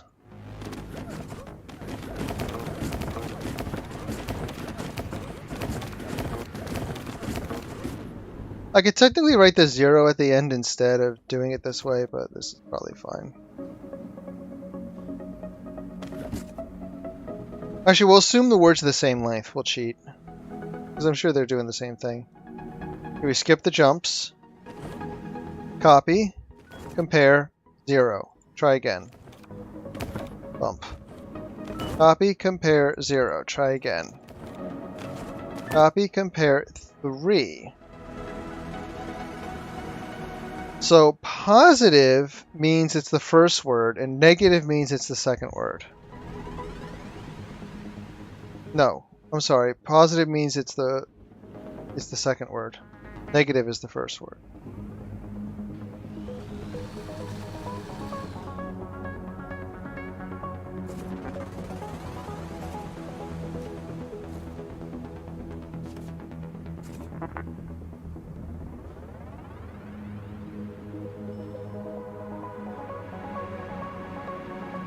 I think it was negative. Oh, it doesn't matter. I'll just swap it if I get it wrong.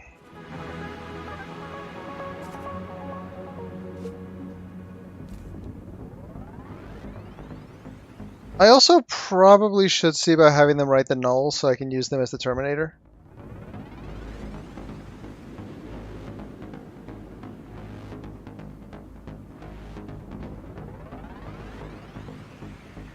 If I actually save the null here, I can use it to detect when I'm done with the word.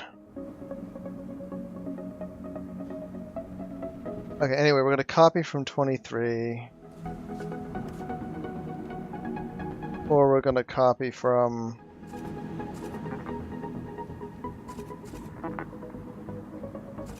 I don't know if I like this. I could use more register space to have 2 more counters. Or I could reuse.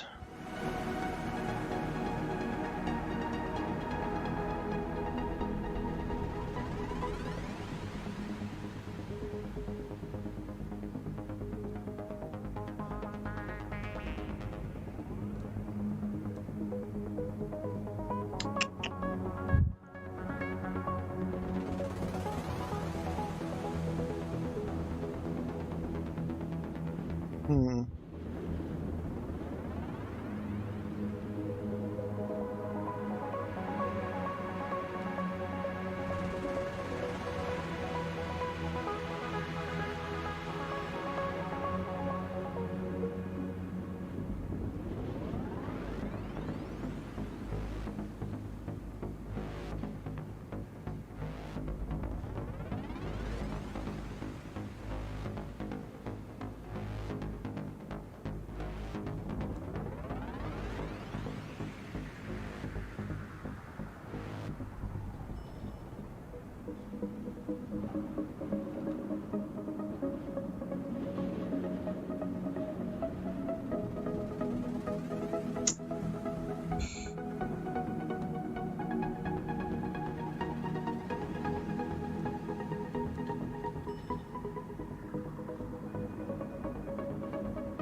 Okay, index and word. I'm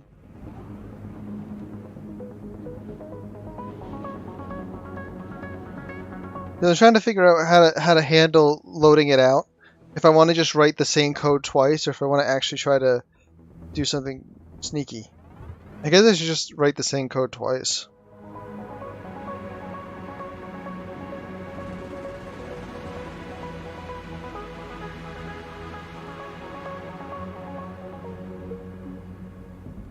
So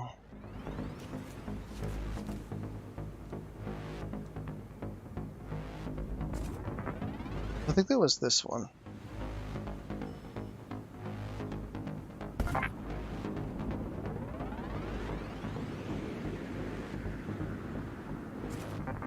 Yeah. Copy from word 1 to outbox.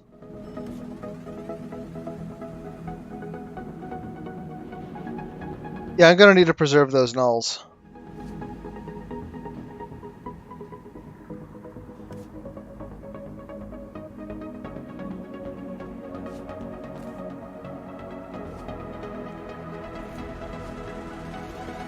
Because I think you need to do an inbox pull.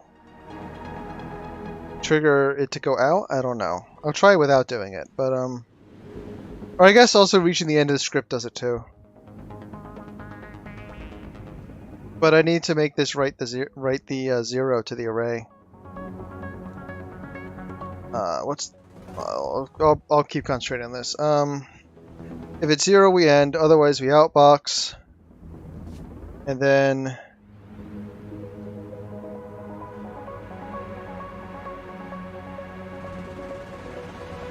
we bump our counter.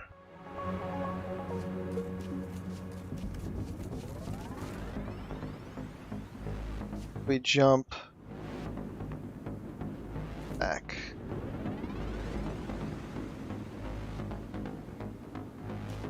Otherwise, we're in this loop.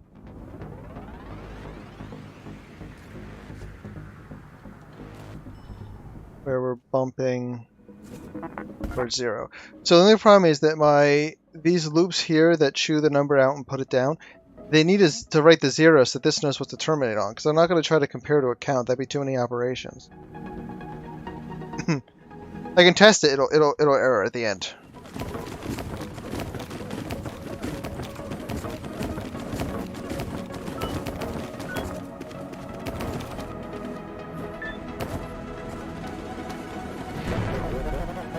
That was really wrong.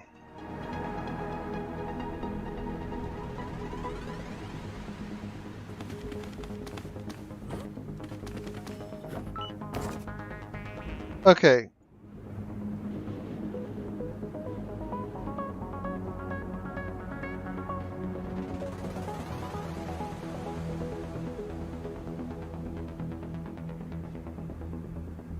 Wait, why did W1 get anchored?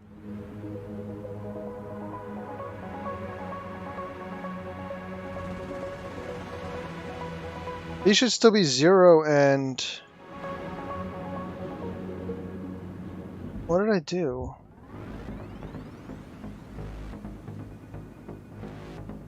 Okay, I think I need to copy them again.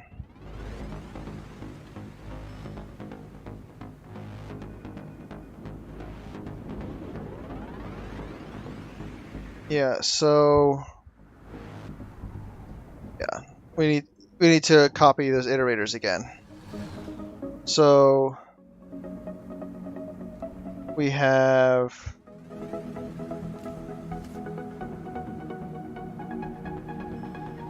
Initialize. Then we have... Load 0. Then we have... Load 1.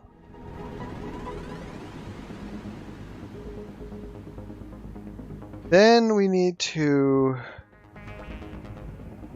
compare.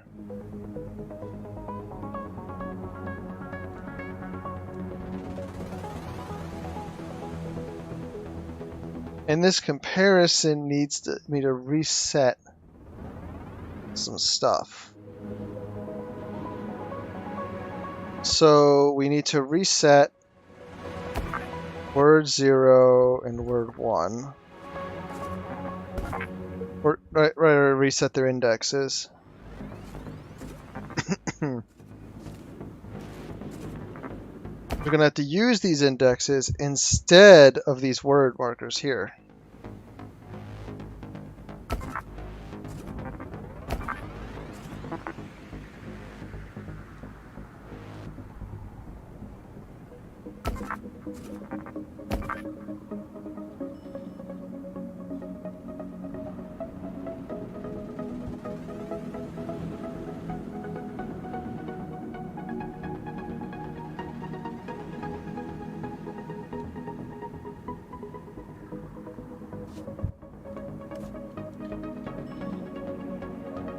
Okay, so now that's the comparison complete, I think.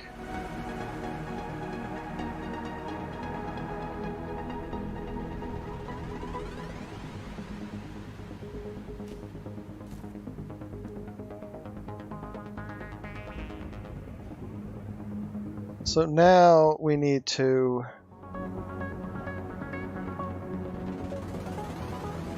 out the winner.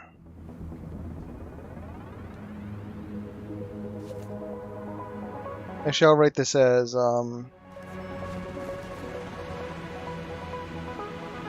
this is out 1, and this one is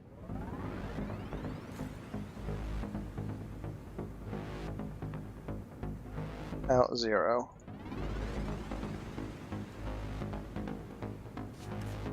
Okay.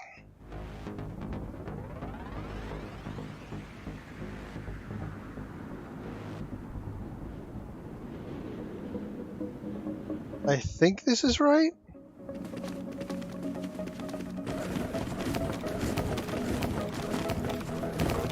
Oh, right, no, right. I needed the zeros.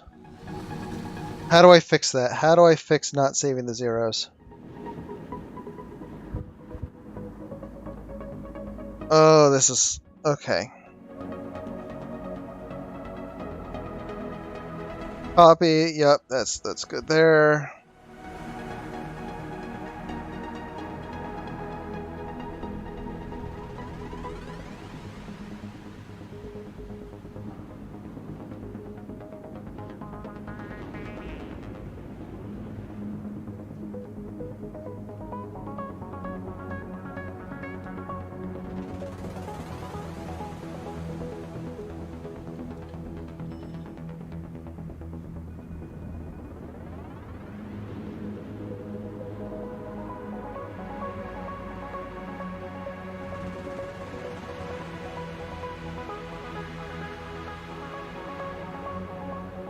Okay, if we copy it, we're still holding it.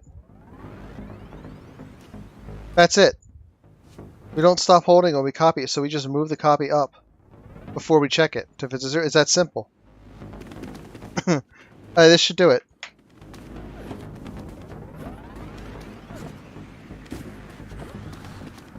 Okay, so first we load the first word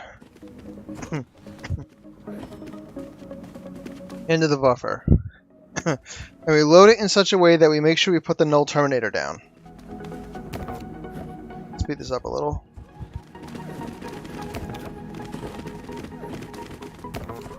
And there's the slight change. The null terminator is written to the board. Now we're loading the next word.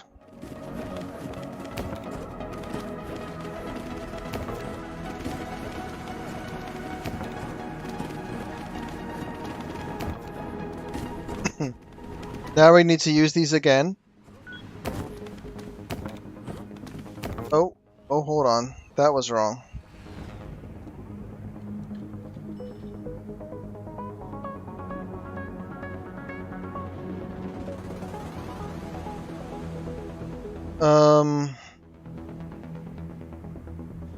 What?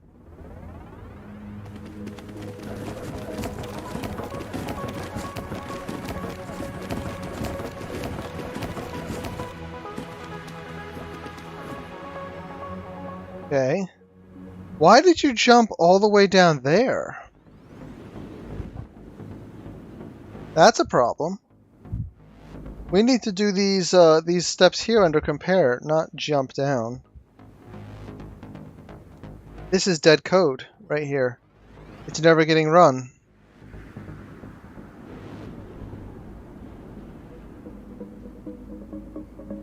And it needs to be run. Okay.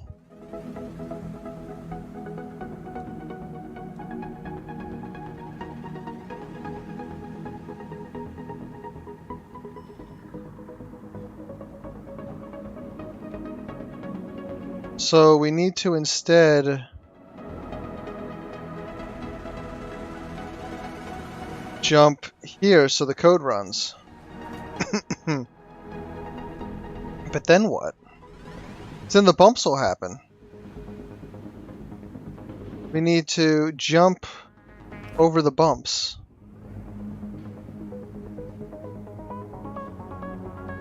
Okay.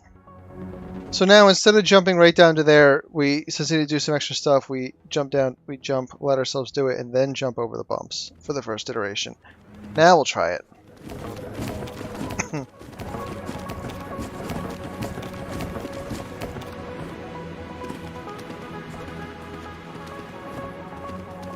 Different length words, interesting. Okay, reset the counters for the next operation. Compare. Immediately, one of them won. Immediately. So now we're using... We have to count again, but instead of loading them again, we'll just use these since we have them, and we're not going to need them again.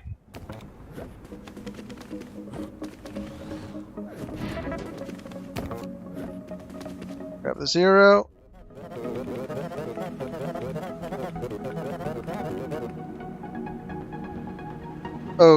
Okay. Yeah, give me an input it fills for. I'm curious.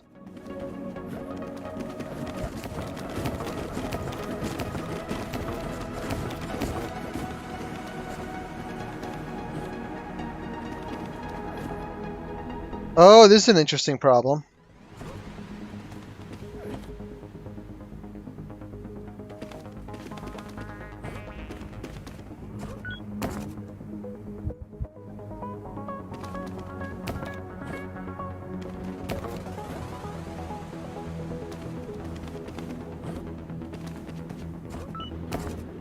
Okay, they're the same. Now the fun starts. Pick up the eye.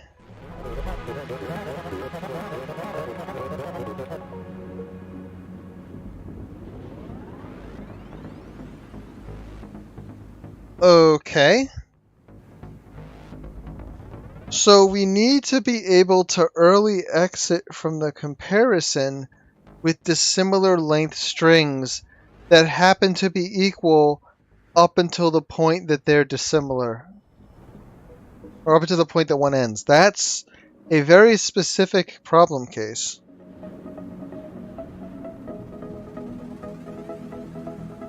Oh, that's a pain.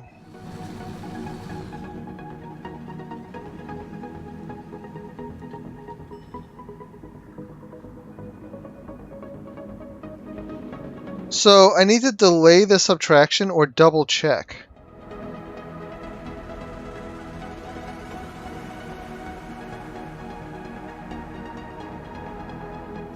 We'll do a 0, a special handler for 0 in both places. No, actually, it's only one place. It's to compare. Okay. So if we encounter a 0, that means one of the strings. That means our first string ended sooner.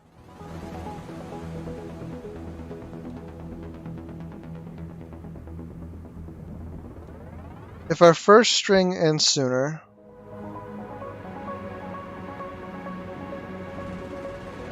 then just go straight to sending the second string. Yeah, go straight to sending the second string. Because we've been equal up until now, and then all of a sudden one of them, like the string 0 ended early, which means that, well, that means string 0 comes first, though?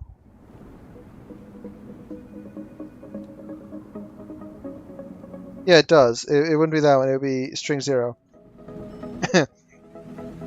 If they're identical until string 0, and then all of a sudden string 0 ends, and string 1 hasn't yet, just output string 1, it's the winner. Or string 0, it's the winner. However, how do we do with the other case?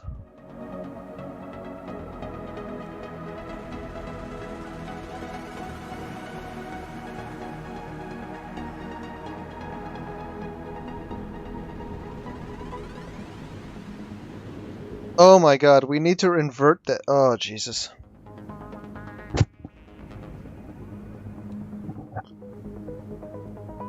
Oh, dear.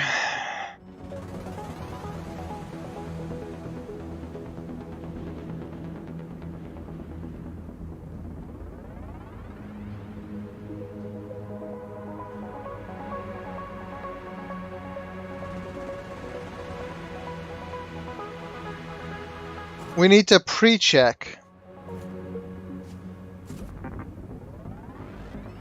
I sub 1. Like this. So now, before we just went straight to copy and subtract, but now we grab 1 and we check if it's 0. And if it is, then we know that word 1 is finishing sooner. So we output word 1. Otherwise, if word 0 ends sooner, we output word 0.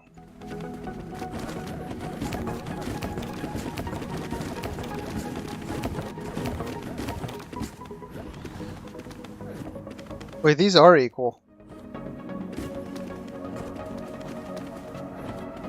The game hates us. I think it'll work for this one. It will work for the next case.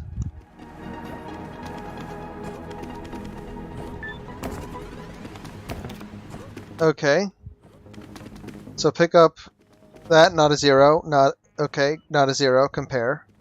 Okay. Not a 0. Not a 0.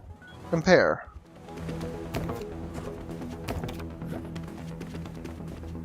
Not a 0. Not a 0. Compare. 0. Is a 0. Doesn't matter which one we send. We could really send either one in this case because they're both sorted. I mean, they're both the same, so their order's ambiguous.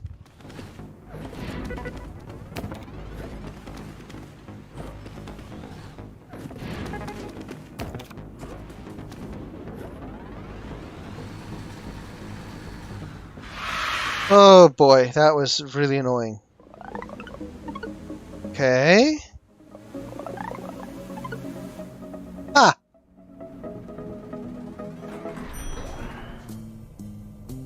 We're almost there. Almost beat the game's math.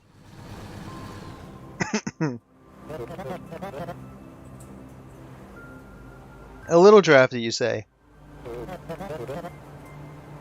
The facility management has been notified, huh?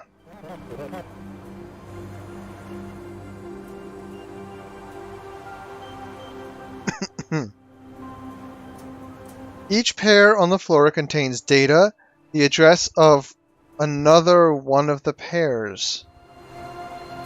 A scrambled chain. Each thing in the inbox is an address of one of the pairs. Outbox the data for that pair, and also the data in all following pairs in the chain. The chain ends when you reach a negative address. Repeat until inbox is empty. Okay, that's kind of hard. We need to pick some data to use as a working place. So we're just going to use 17. Is it? Actually, no. We won't. We'll use 12 because it's in the middle. So it's equally close to each one. Not that that really matters. They don't count actual time of execution. So we're going to copy it to work. And then we are going to copy from works pointer and outbox it.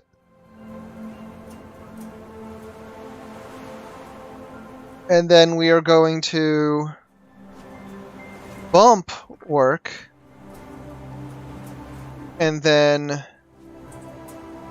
copy from what work points to work. And then we are going to jump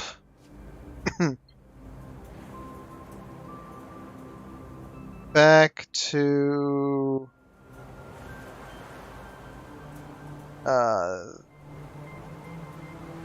there? No. Here? Yeah, here. Okay. So this is our lookup loop.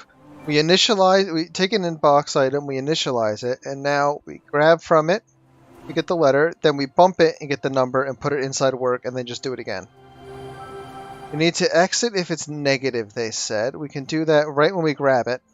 When we copy from, we'll immediately, the thing in our hand will be negative.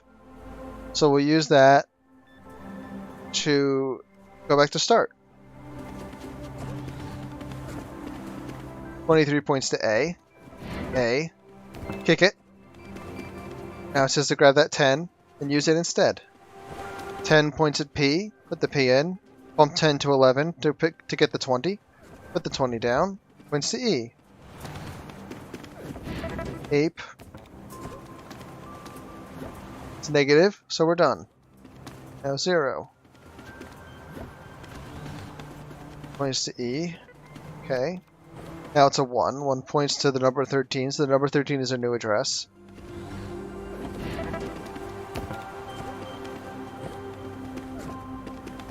Three points to C. A Pisk. Ape Ape escape?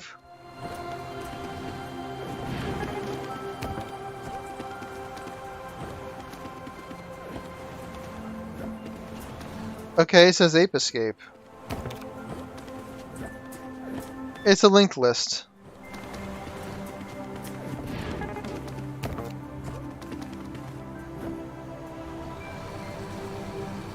Easy. Wait, really? Okay, now I gotta figure out how to make this more efficient by one step. Oh, man.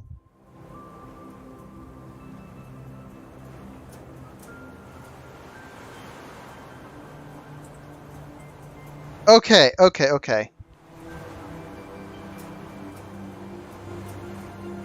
So, if it's negative, we jump up to there and get a new one. But, if we get past that negative jump, we do a copy to work, and then we jump to here. What's right above this? A copy to work. So we just move this and get rid of that. And now it's the required length.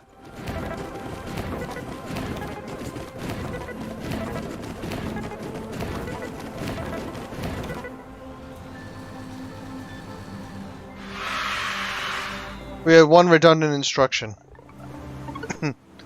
There it is.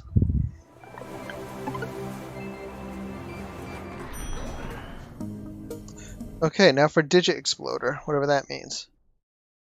Been working for 38 years now. Our users have been rating some of our hardware products with 1 star. Oh. User reviews citing draws too much power and overheats. Okay.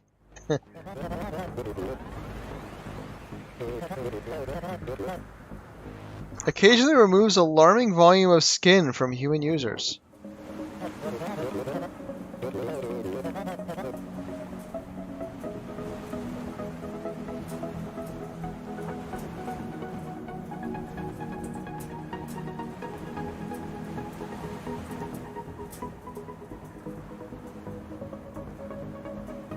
Grab each number from the inbox and set its digits to the outbox. For example, 123 or 123 becomes 123.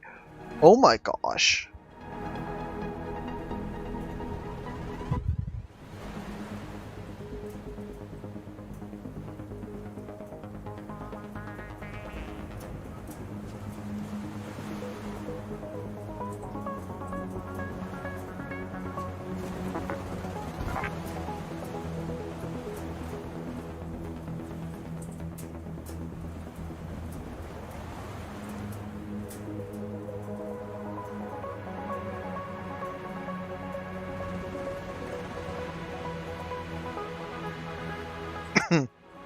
We could take advantage of array pointing here, except it's not very like we don't have something that points to 11, so it actually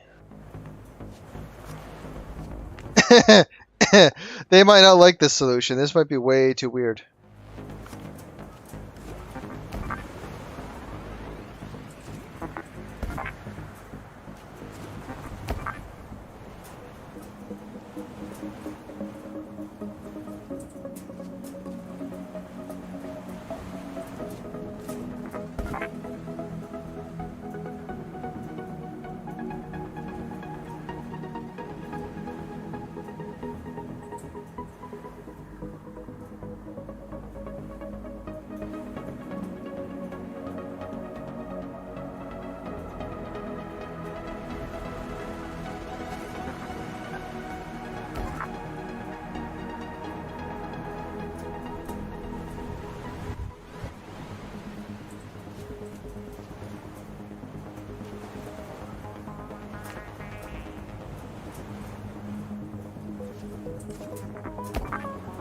The wind is actually really distracting.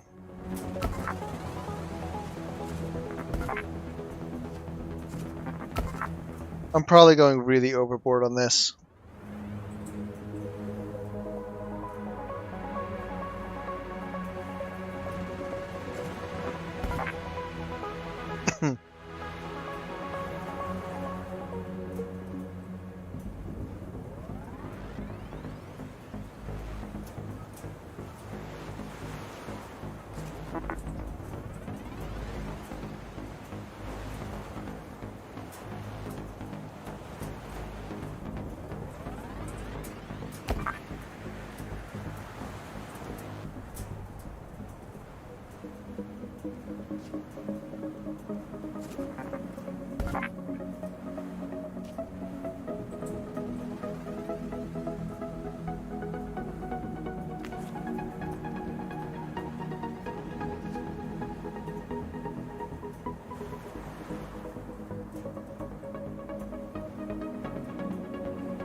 Yeah, I'm being too crazy.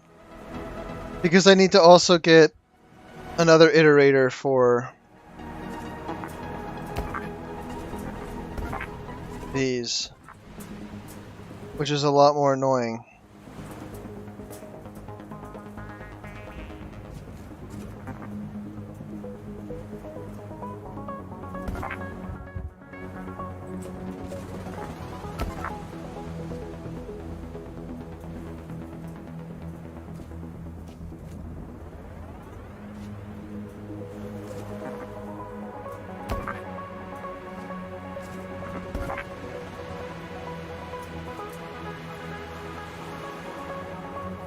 Let's see what this even does.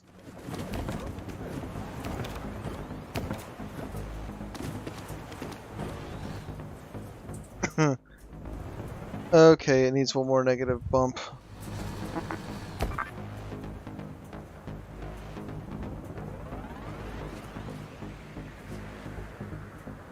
Oh, it doesn't.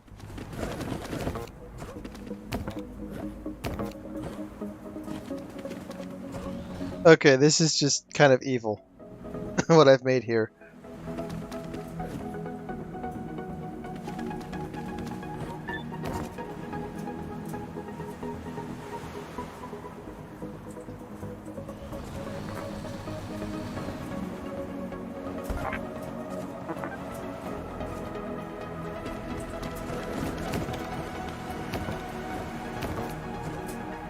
It's a lot of setup time.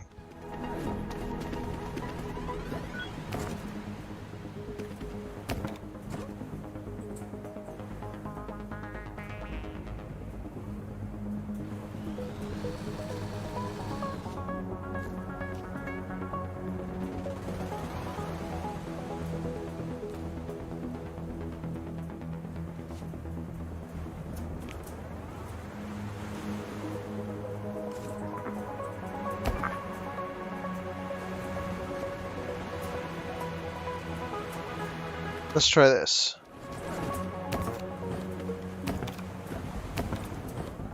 Okay, now the fun begins. That's just setup. 181 minus 100 is 81.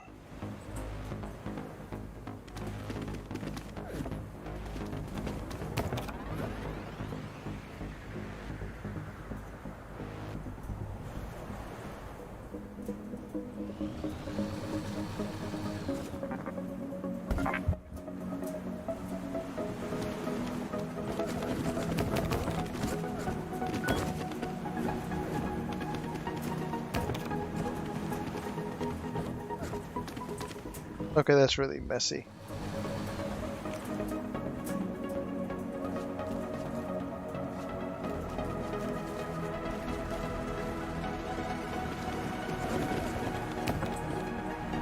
I don't want to comment, like...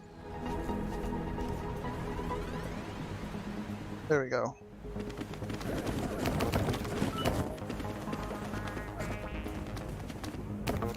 Was 317. Okay, wait, that was weird.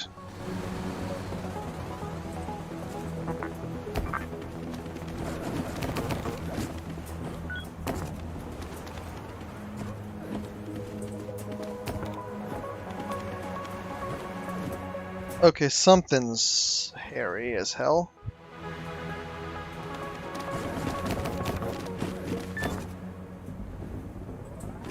$34. That's now negative.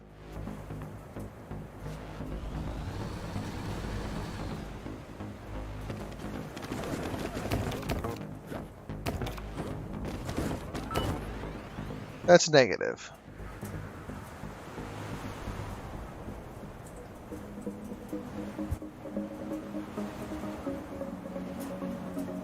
So we can't use it.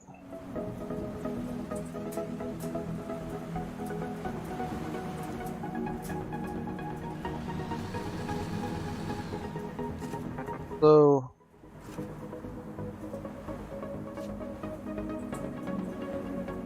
we need to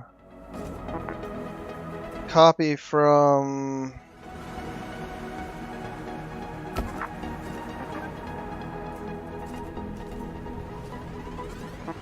this to the outbox.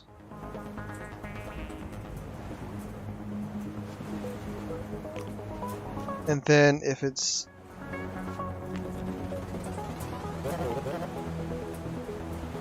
Oh, that's gonna be a problem.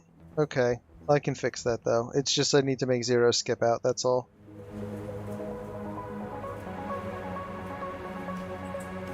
Just skip the outbox if it's 0, that's all. Copy from 1, which will be pointing there, no, here.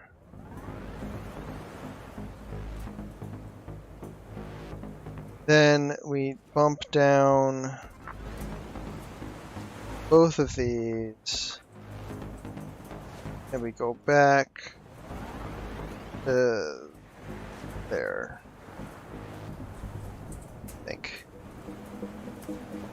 I think that's right.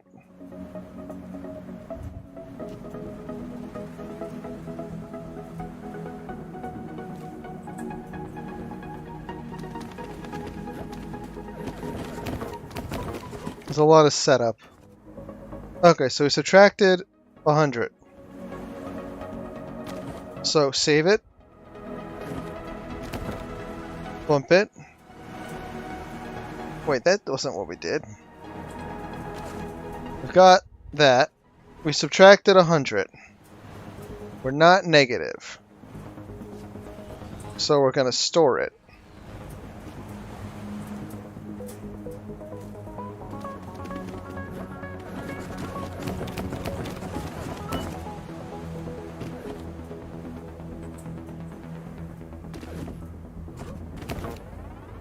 Okay.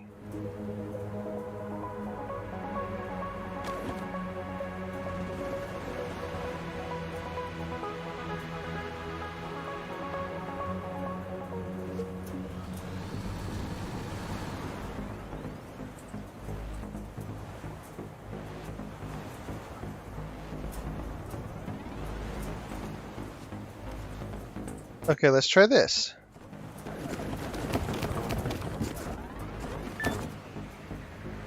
Okay, so right away we get a negative. It's negative.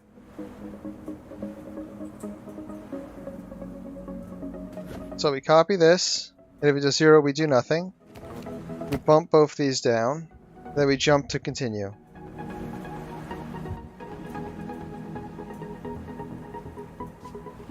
Should probably be here.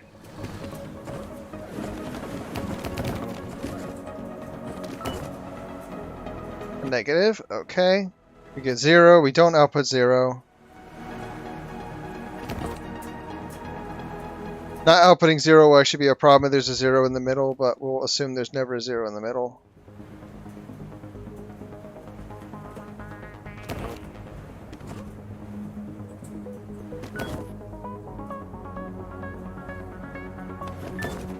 It's also negative.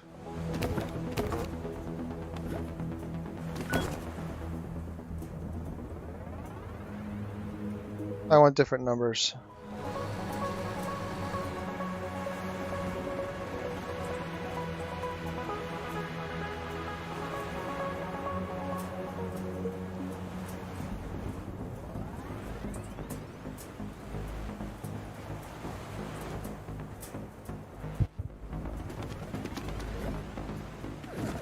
Very good. This is a good test number. Okay, so we had 700. Now it's 600, and there's a 1 there. It's 500, and there's a 2 there. 4.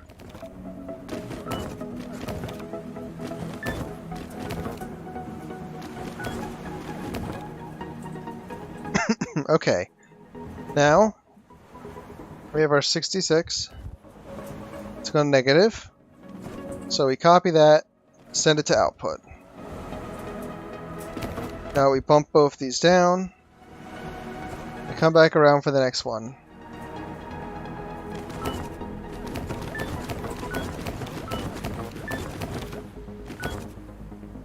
Negative. Okay.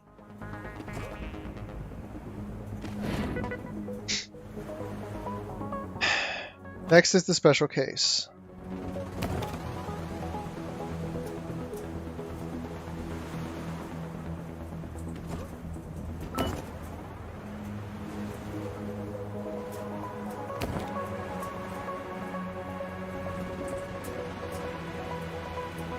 So what we always need to do now is you always need to grab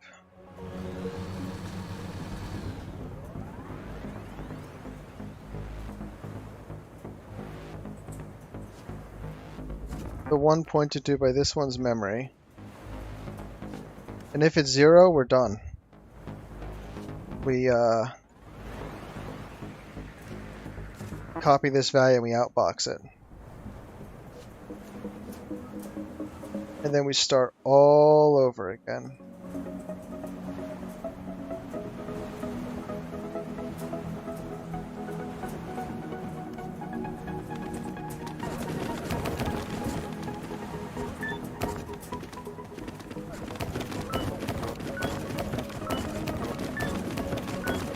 This solution is too insane. It's probably not what they want at all. This solution allows for thousands, tens of thousands, hundreds of thousands, millions very easily to be added onto it.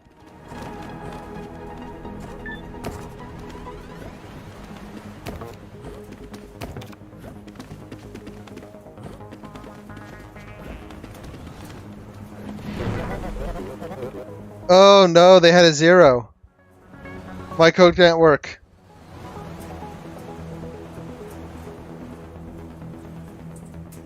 My code is incapable of working. Oh, that's annoying. Oh, we just gotta start over. And write it the stupid way. Oh, that's annoying.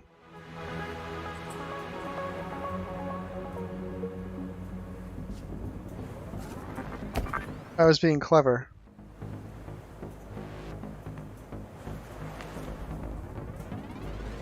Oh well.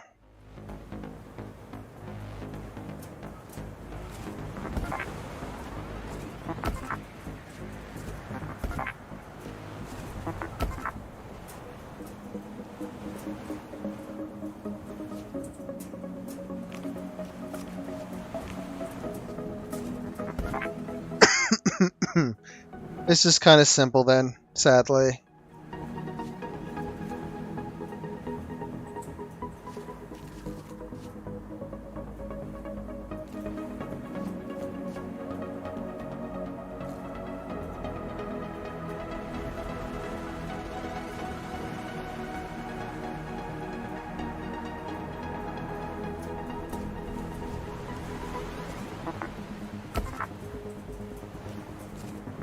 We'll do a variant for fun. We're gonna end up changing it though.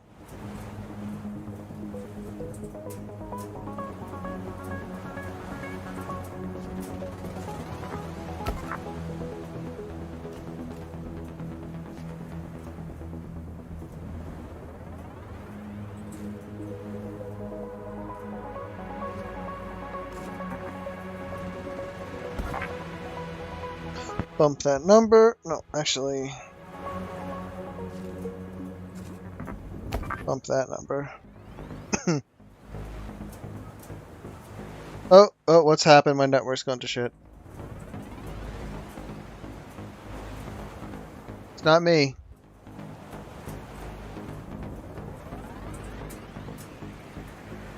Oh, maybe it is me. I can't. It is probably me. The thing the remote desktop where the backup was frozen. So I couldn't see that it unpaused itself, I bet.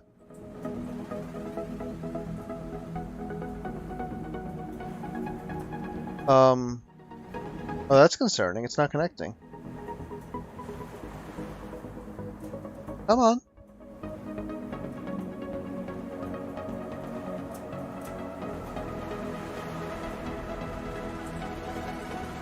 Yeah, pause that back up again.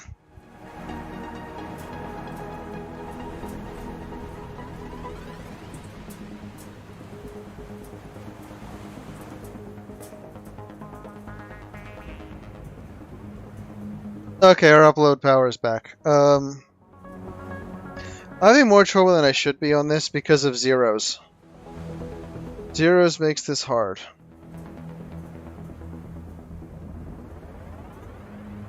Um,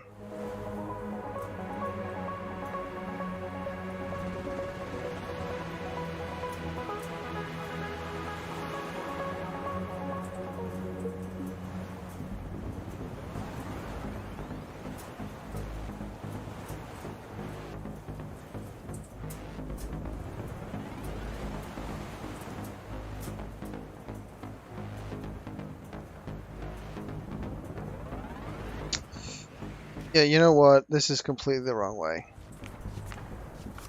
We have to do the iterative method.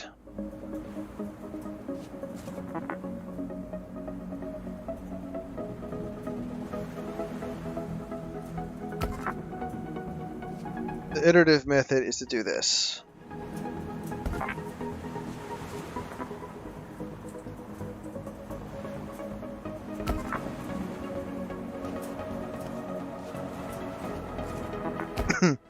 So then we'll pull the numbers off and put them into these slots, basically.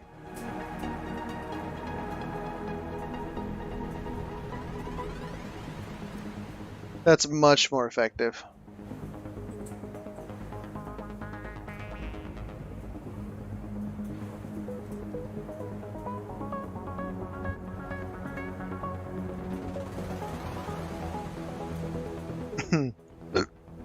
It's me.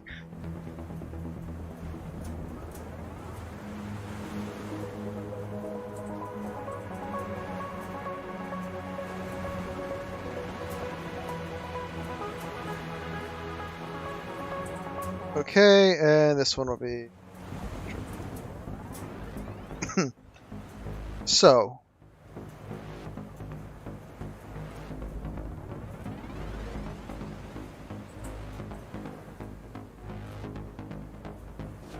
we do what we were already doing.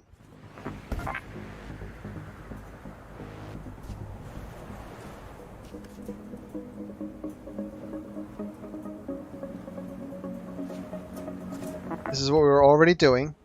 Only we were doing it up here. Now I'm doing it down here. Because why do... Because, I mean, I was taking this in the end and carrying it over. Like, with this one here, I took this and carried it over in the end anyway. In this spot, so why not just work with it here in the first place? Because then you don't have to count it up manually. It's just there.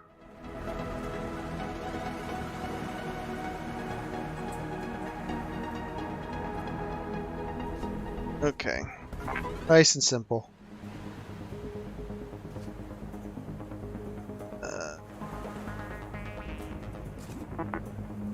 Reload the number, because when we bumped, we unloaded it. And it's just a dumb loop.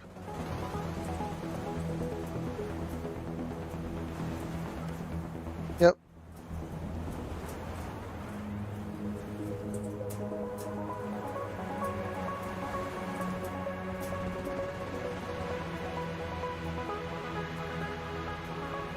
Oh, this actually isn't a 1. This is a 0. Oh, that's interesting. That changes things, actually. It kind of gives away what they wanted you to do. I think my code kind of worked too, except for mid-range zeros, which is kind of annoying. I would basically, to do my method, I would need to have a conditional that says you've hit a non-zero. And if you've hit a non-zero, it would allow zeros through, otherwise it wouldn't, and it's kind of messy. It just makes my code way uglier. You have something to say?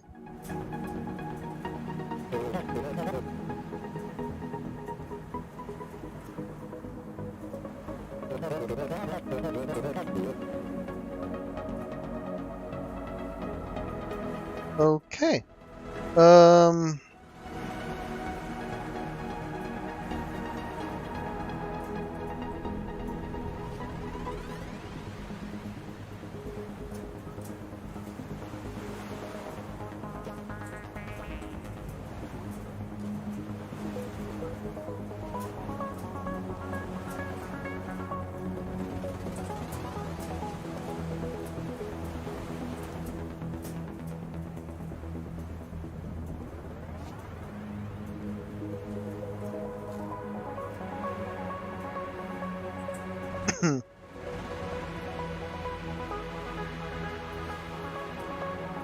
So we jumped out, so we need to redo the copy from that's done here normally.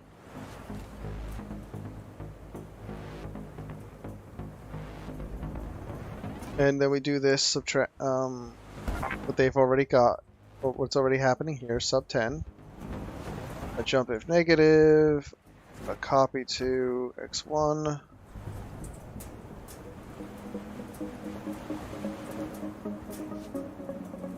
A bump of, sorry, x10. And a copy from x1 again. And then a jump back to start.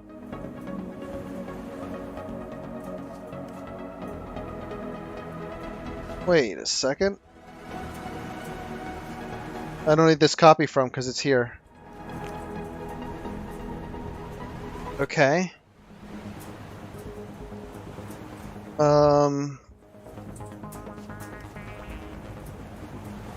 One.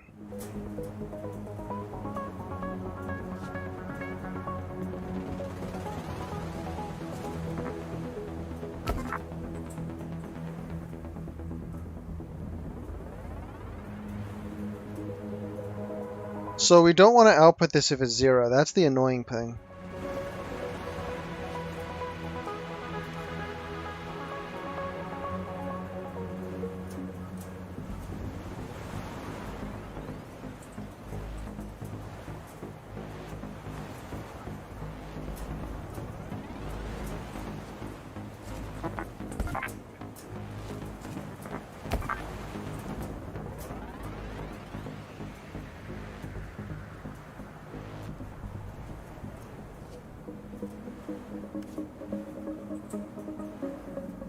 I need to figure out how to handle this being 0 now. Without screwing up if this was not 0. If the 100s was not 0, but the 10s was 0. It's a bit annoying. Okay. So this here... Yeah. Because it's simple. It's a simple skip the first one.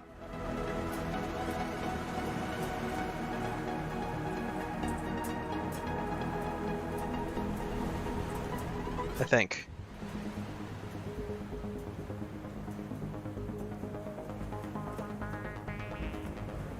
I'm actually a lot less sure now.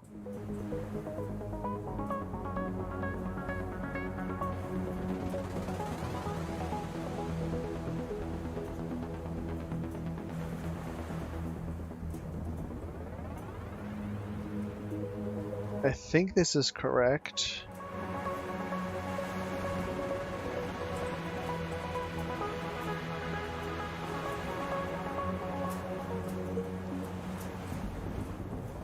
Or is this the jump? This is one. Oh yeah, this has to jump further, doesn't it? No. So.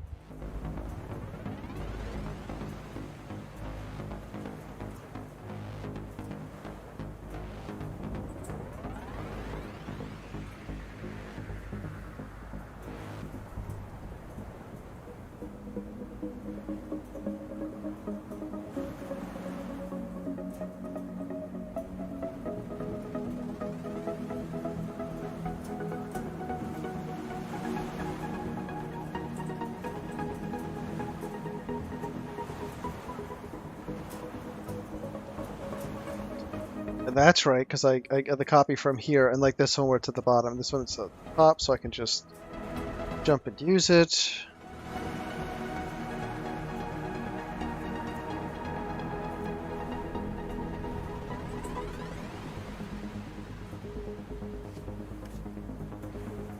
Yep, that's all good.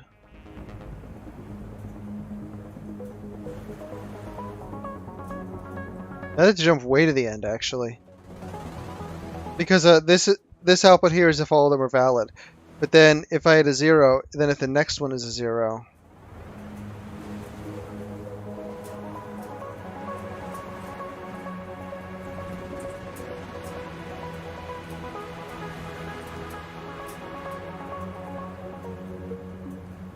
Okay, so if this happens, we're done. It's time to start the whole thing over again.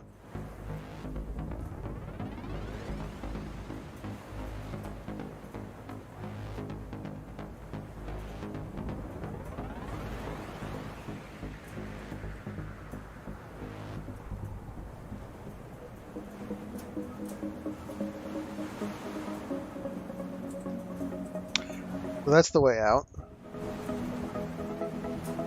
But now if we're here, we've skipped the hundreds, so we need to do the tens now. Tens are 0. Then we just outbox. Well, actually, then we just do the ones. That. But if they're not 0, then we need to do tens. Okay. I think this will work. I'm trying to avoid the code duplication.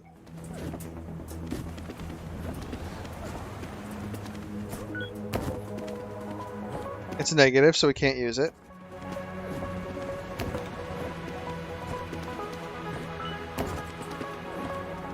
Okay, counting up.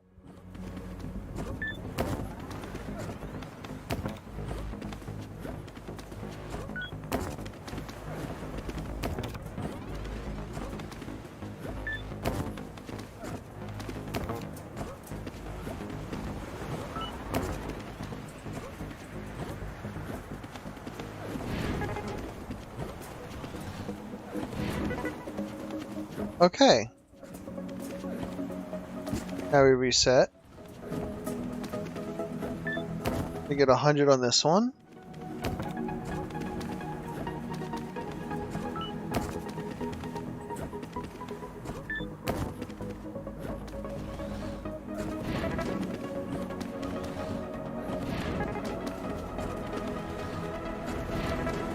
That works with the 0 problem. Okay.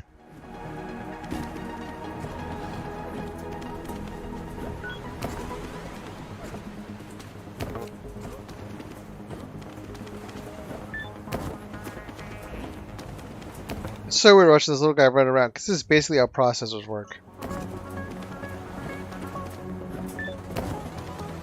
I'll speed him up a bit.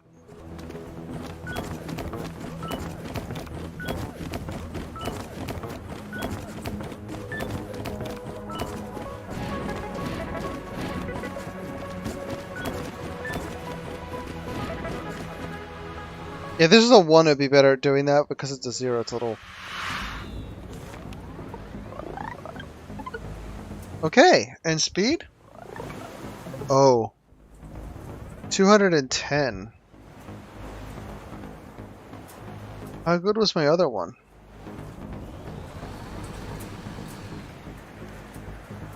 That bad, huh? Oh wait, my other one fails, that's right. So how can I make this faster?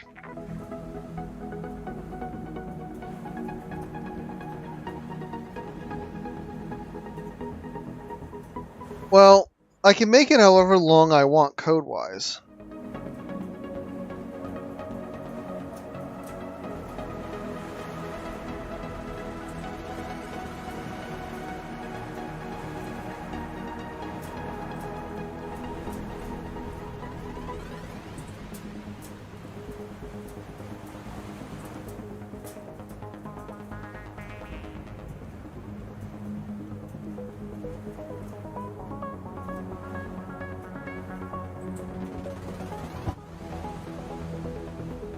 So I could try unrolling some of it. So that could work. Unrolling would be kind of weird, because what I'd basically have to do is invent new amounts.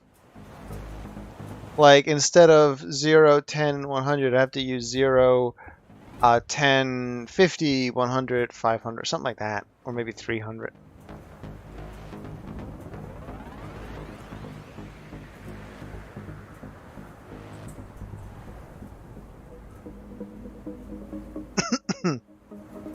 It would work.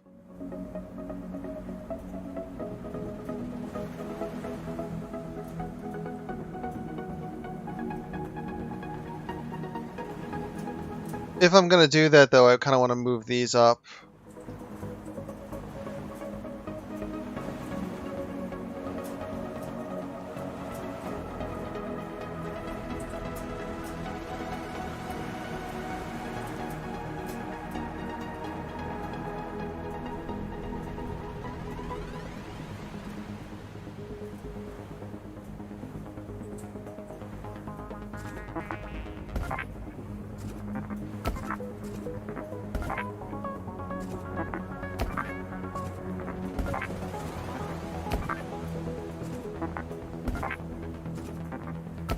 Give myself more room to work with way a bit.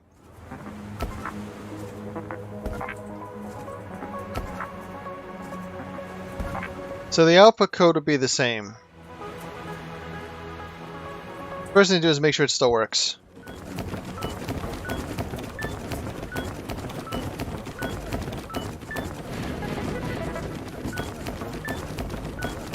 Oh, I'd say it still works.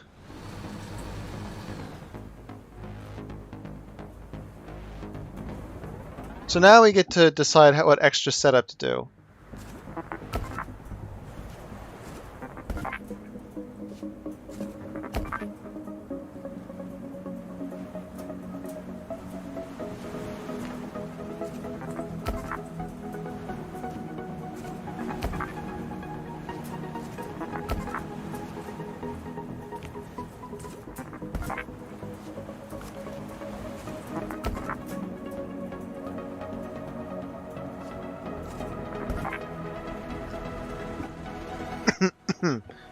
So now we've got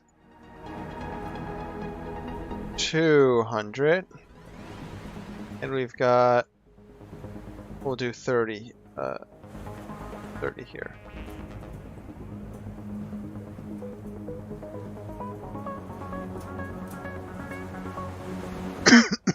And we'll just test that that works. Okay. So now we just replicate the same logic, exactly the same. Only for 300. So all it's going to do is use more iterations. So, let's see, this is a normal jump. We do a normal jump. We do sub 200. Actually, over 300 is actually 200, right? So,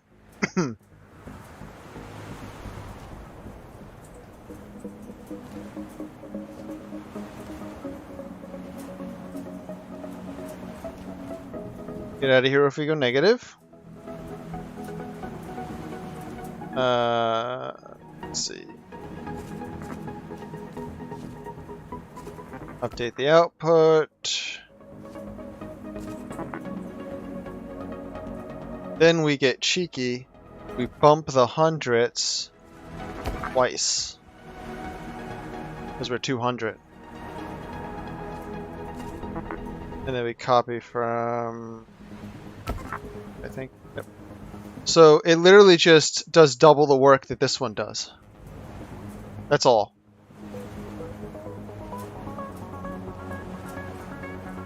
I won't even test the 30s, I'll just test the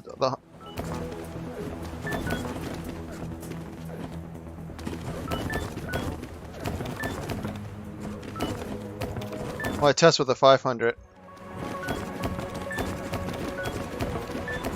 Wait, I made it screw up. It just...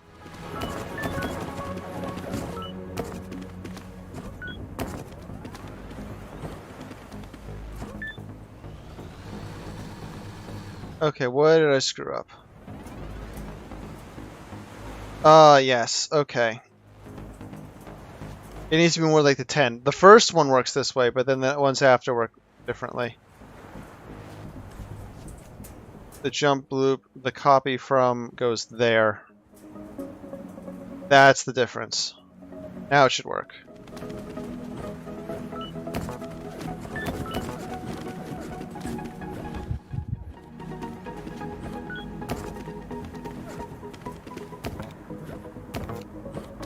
See?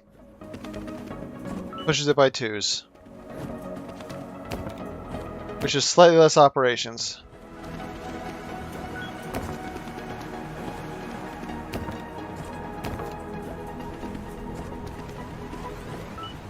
It fails, it goes negative, so we restore it. We try this one. Fails, it goes negative, so we restore it. Let's put the 30 in. The 30 will be easier, because it'll be just a direct copy of the 10. Whereas the 200 was a copy of the 100, but the 100 had to be modified to be like the 10. So we copy from X1, we also need jump. We're going to subtract 30. It's negative, we get out of here. We're going to copy modified value down if it's not negative, and we're going to bump this value 3 times. It's 30.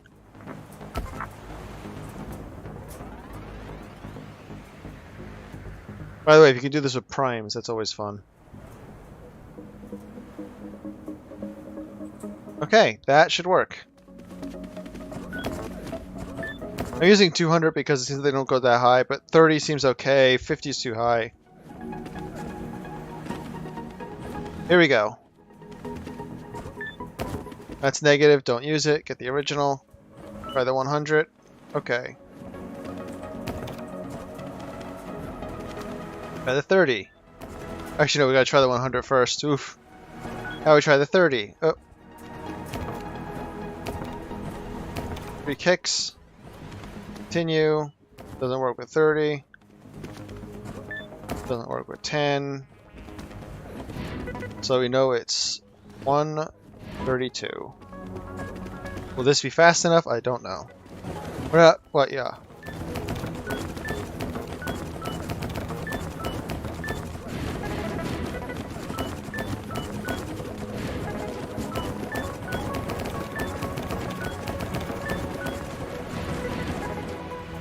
Was it fast enough?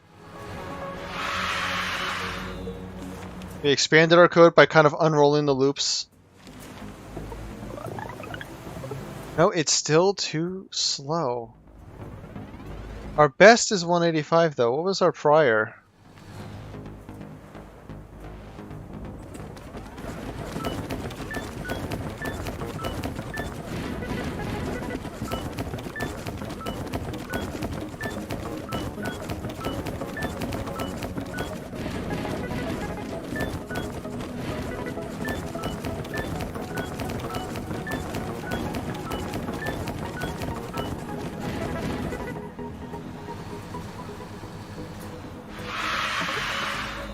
.210. So yeah, we definitely did improve it. I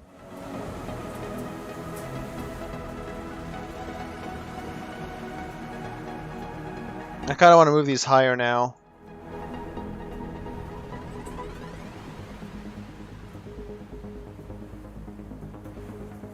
Just in case I need to use bigger ones.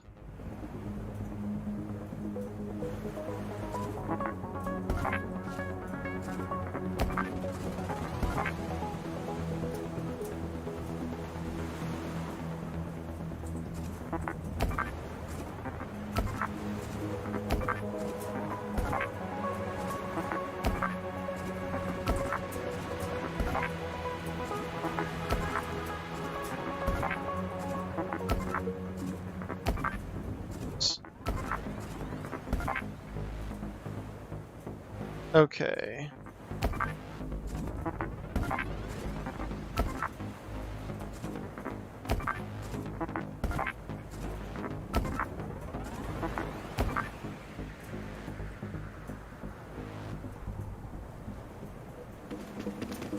Make sure it still works.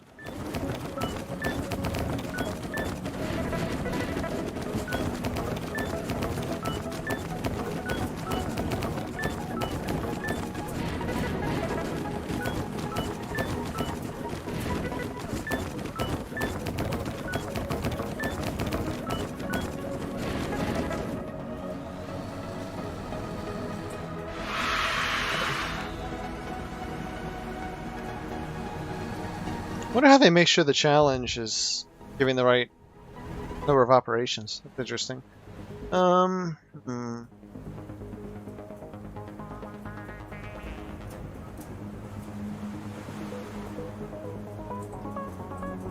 Do 300 then.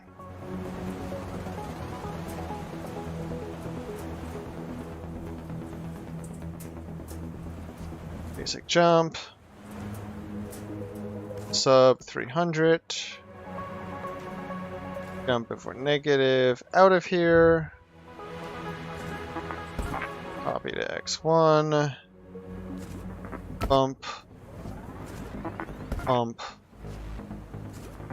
Bump.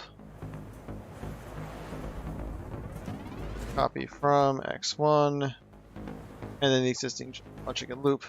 That means this gets moved to here.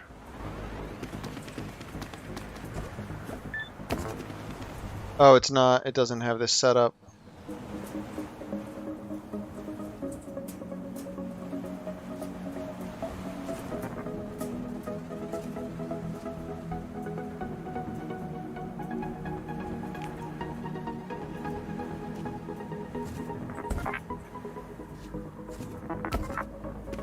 It is adding more operations, so...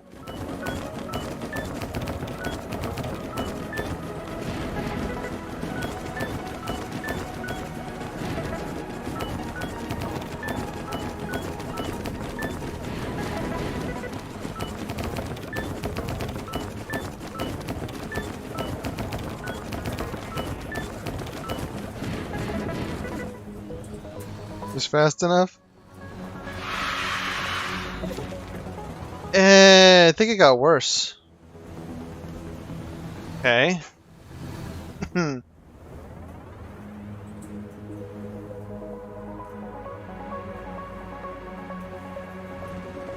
Okay, we'll get rid of the 300.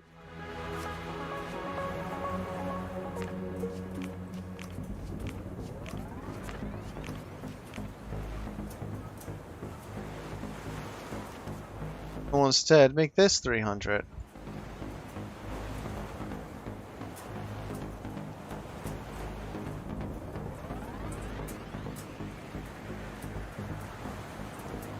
Maybe we just had too many operations.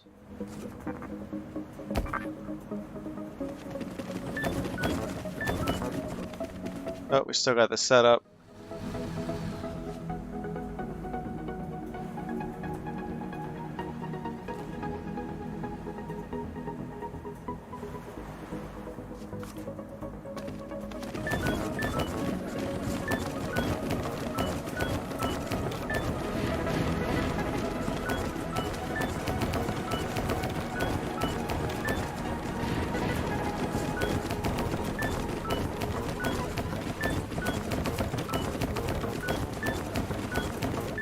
How we doing?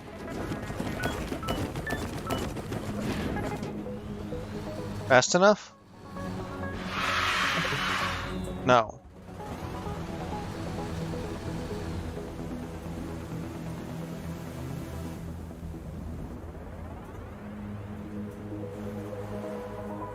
Maybe I need to integrate the 3 and 100 together better?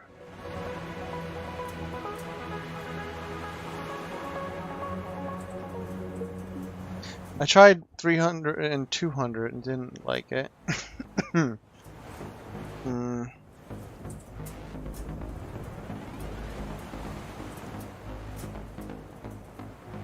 Wait, doesn't that make that a...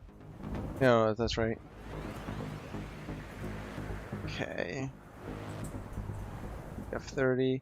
So we're using 300 because 300, 200, 100, and didn't really work. 30 seemed more common than like 50 wouldn't be very helpful, so we did 30. It was like a third almost in a way. 3-3. So we're biasing towards lower numbers, but you know.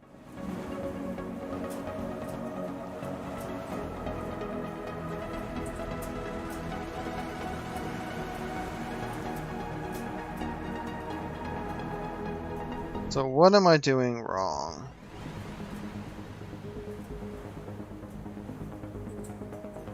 Okay, you know what? There's not going to be multiple 300s. There's only going to be one 300.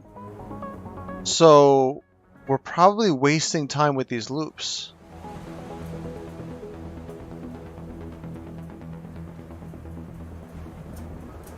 So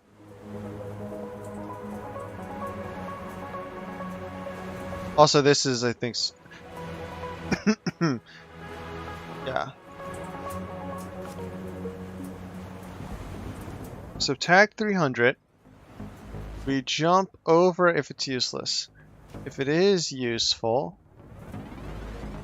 we copy it to there. Do 3 bumps. Get rid of the copy from, because that already has one. For the 30, we'll do the same thing. We're not going to worry about looping. We're just going to try to use it as a like an yeah, that's the loop unroll right there. And 30 is probably a good number because like a third. So it'll affect the 500, but it won't affect the 100.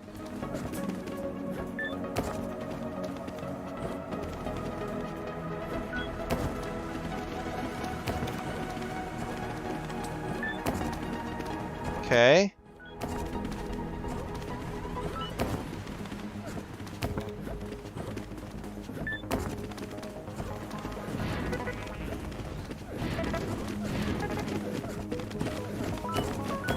Is this fast enough?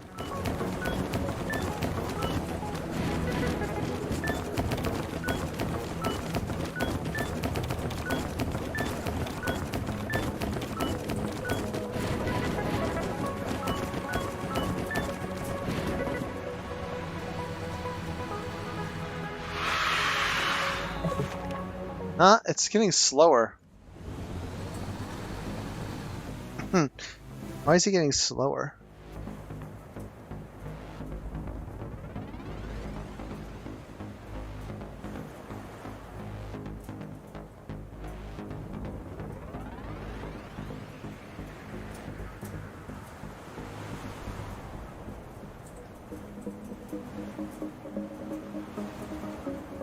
Maybe I have to do this more than once.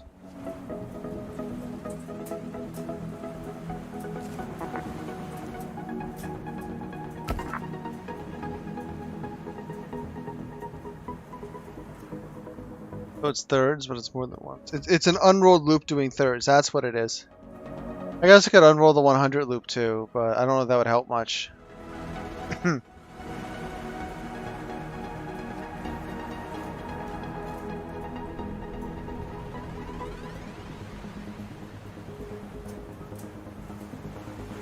I guess we can do it for all 3 thirds.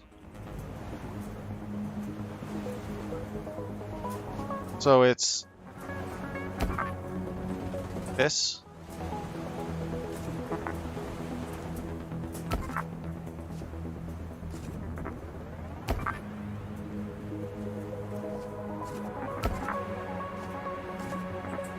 So basically we unroll the loop and use the larger number.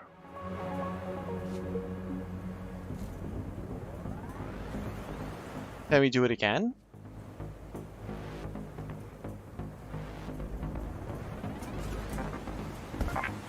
That'd be 3 thirds there. And the 100 still has to run, so it won't work if it doesn't.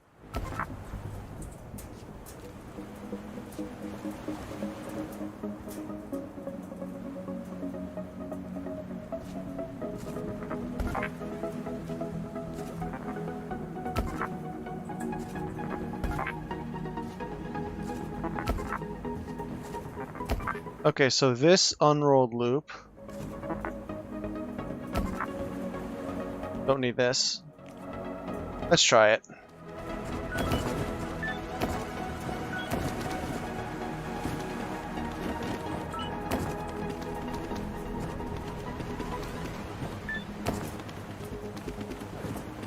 You can see how fast it is. It incurs a little bit of extra delay on some of them, but the idea is it should shoot past other ones.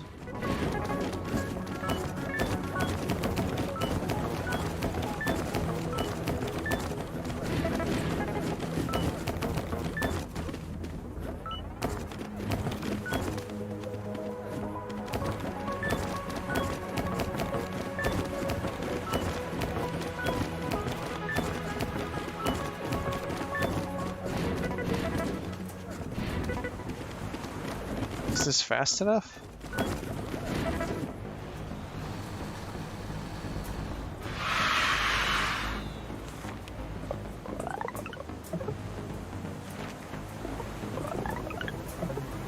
Okay. Well, we've got 900 there.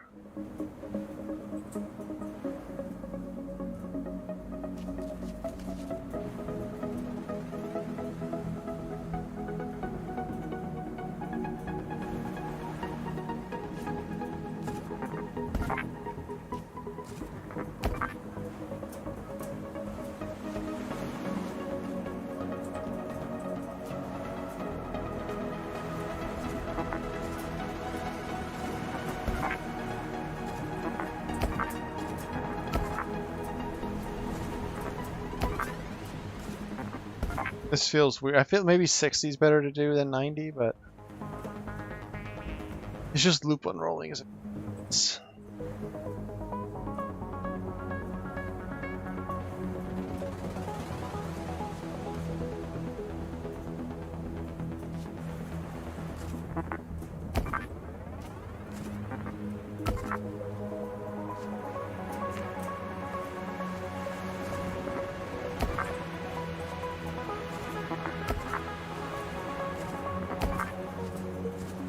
Okay, let's try this.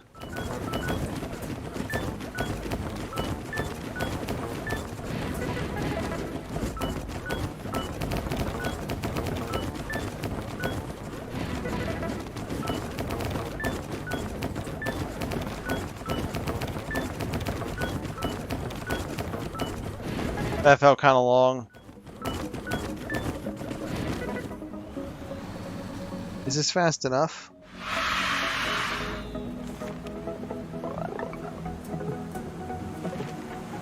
We're getting really close. Really, really close. What can I still do, though?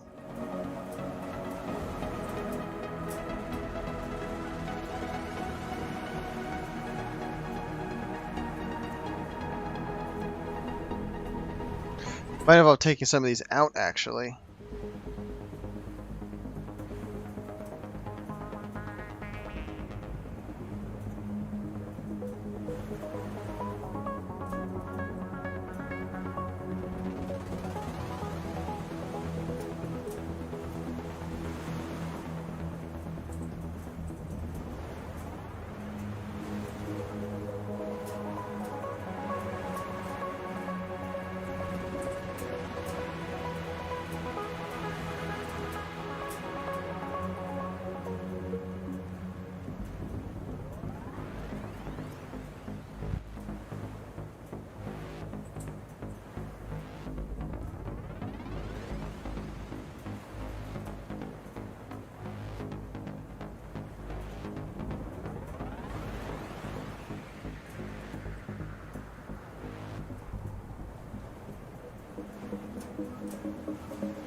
Hold on a second.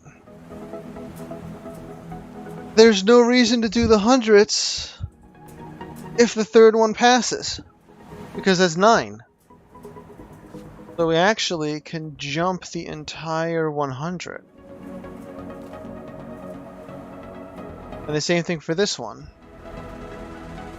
If this finishes, we can jump the entirety of 10.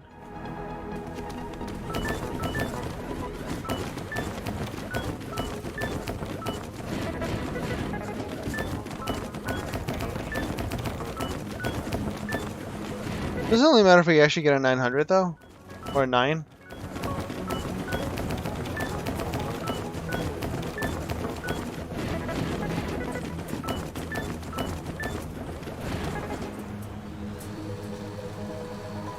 I don't know how it evaluates them.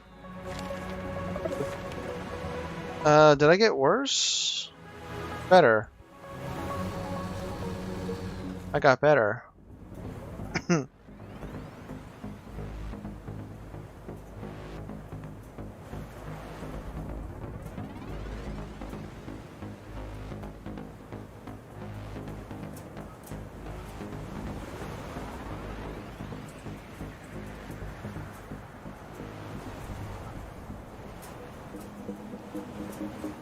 Maybe I should unroll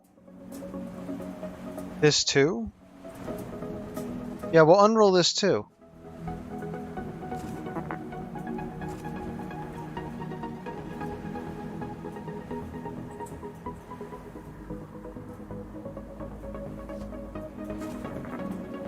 Why not?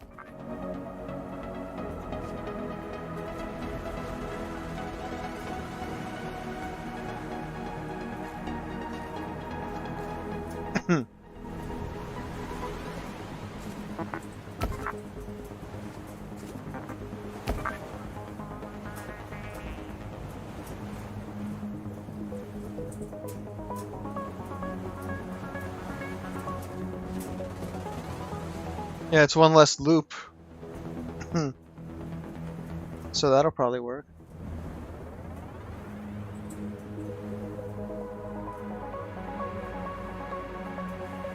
My light is blinking. That's a little weird.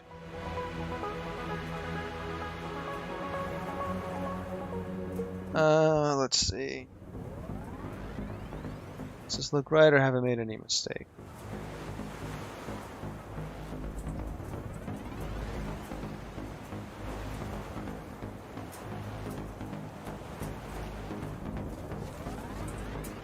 Well, let's see. Hold on a second. We've had up to 900. We've had 300, 600, or 900. 900 would just be 900. 600 can only do 2 more to be 700 or 800. So there's no need to loop after that because the 900 would have triggered. Okay. If it's 300 and this runs once, that'd be 400. And this runs twice, that'd be 200. Or sorry, 500. But 600 would be covered by. So we don't need this jump. The loop. And the same exact thing should be possible for 10 if I unroll 10. I just need to write the exact same code twice.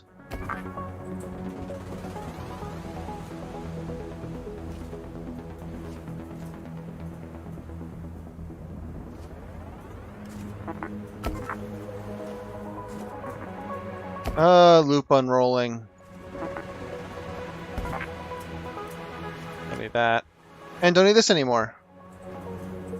Okay, now let's try it.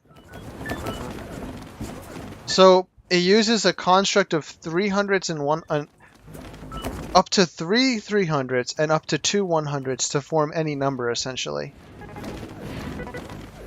In the hundreds. It is the same thing in the 30s or the 10s.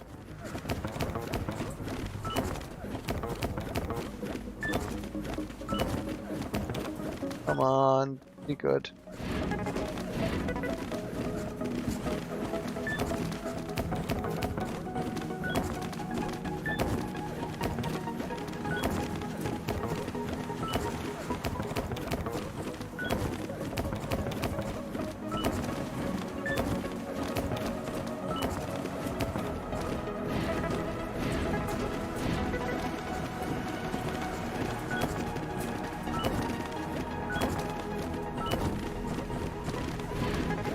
Come on, be fast enough.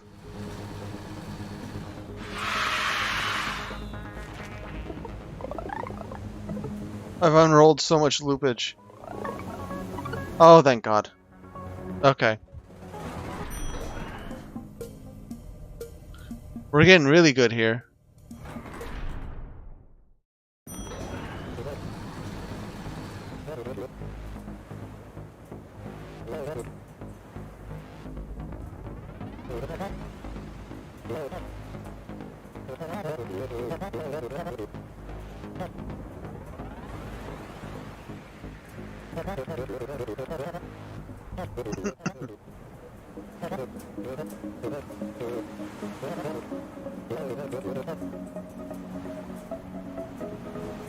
Okay, what do we got?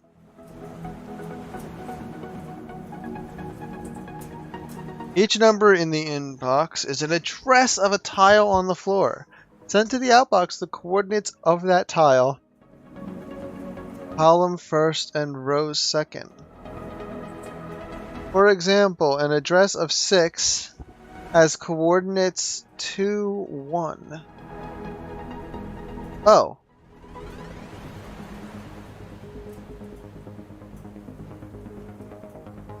Okay.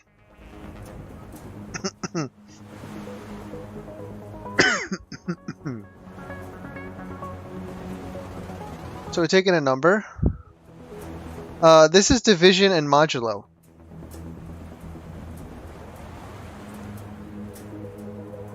So we just need to count how many divisions we make.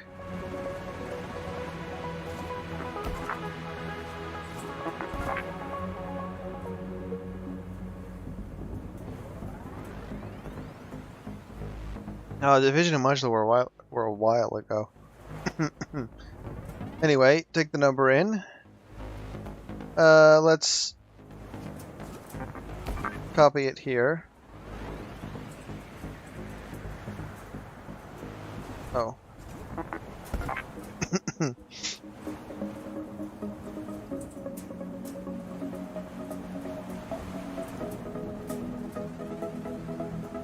Column first. Which is the remainder first. Which is pretty simple. You just subtract whatever's in 4. Then, if you're not negative, you bump counter.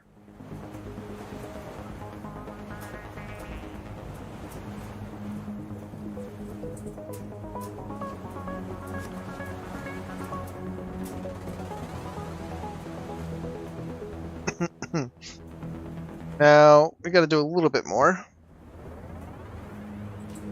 Because you got to copy it to the number. But now if I run this,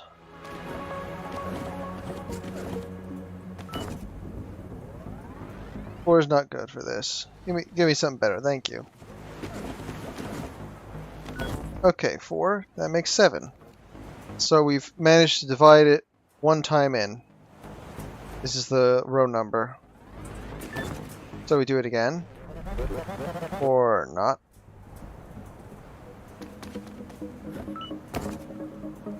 -3. Oh, we just jumped to the end, right? Why would it be using 1? It should be using 7.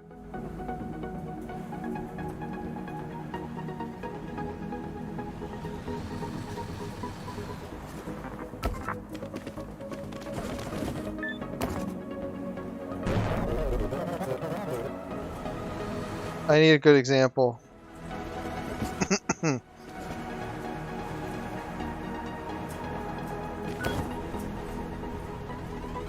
Okay, in this scenario, you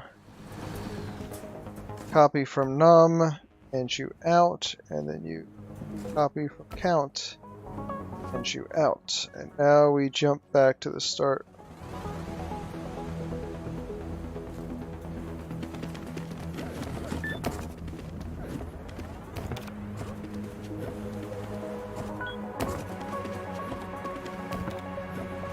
Okay, so we send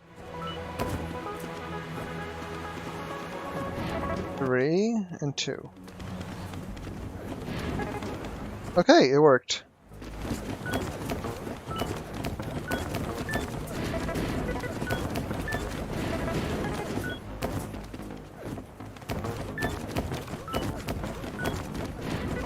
The real difficulty here is always with the efficiency.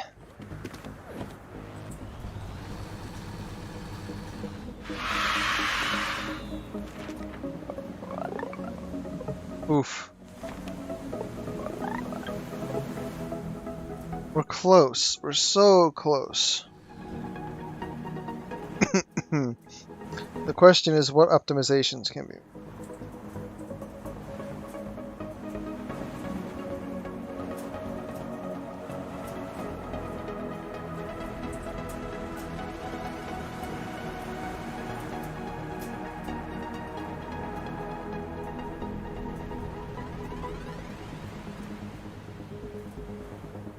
Okay, I don't have to copy it right away. Do I? 'Cause look, think about it. Yeah, I don't need to pre-copy it. So that saved one operation per insert or per thing that we're working on. That'll get the first requirement, but I don't know if it'll get the second requirement. So 15 comes in, 15 is here, so the answer is 3-3.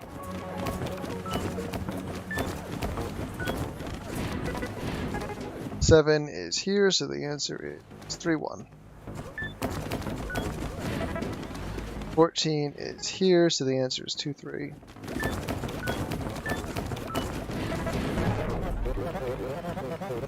Oh. What's an input it fails on?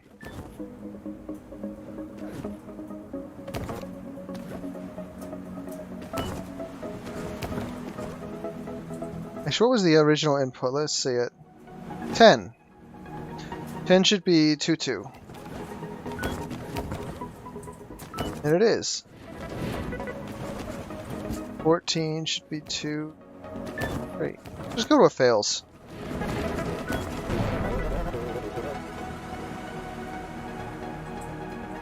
Okay, let's see what happened. A 1. We come in with a 1. Oh. Oh, because I didn't pre-store it, and it's only divisible by less than once.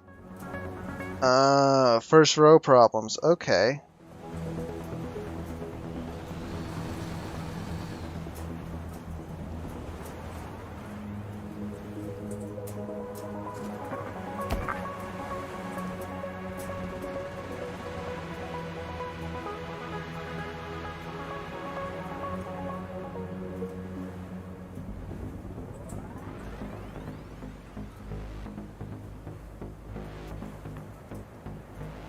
So, do we want to early abort, or do we want to put the writing back on?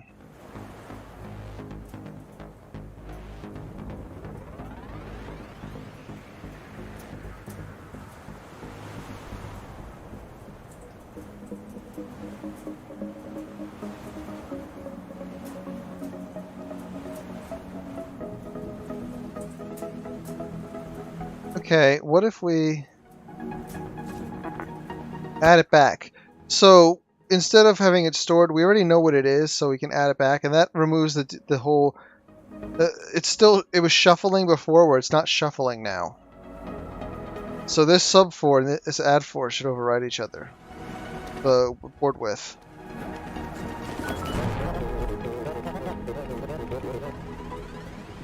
I goofed up. Oh right. Oh, we're already holding it.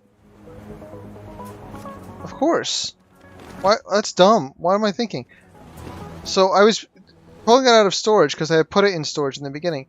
But the truth is, the storage is only needed in the intermediary, and you can just add the division or the subtraction back on to get out of the negative to output it, which means that you don't need to store it in the first place to deal with the less than 4 problem. This should do it. This is the type of code compilers make, not the kind of code people make. Although some people do. But those people are crazy.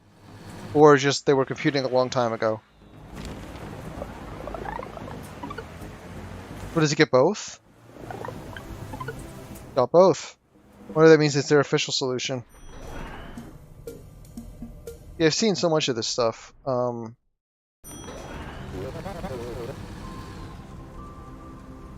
Working with disassembled code, so it's very hard to figure out a lot of the time. I didn't realize the Tell Me More was out here all this time. Prime factors. Oh, didn't I mention those earlier?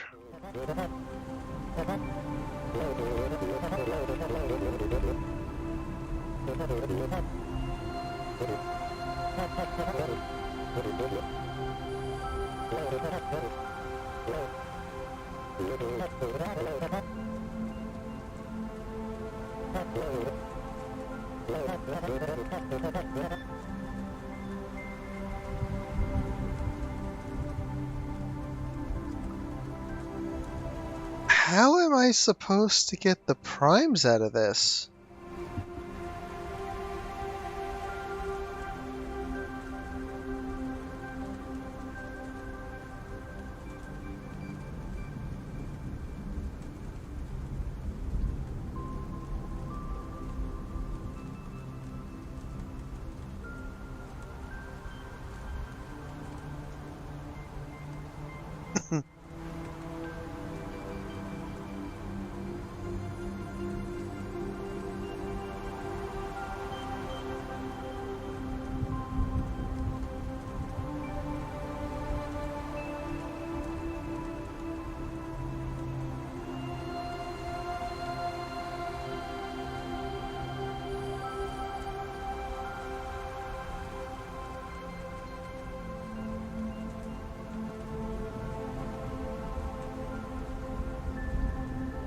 So how high prime should I be looking at?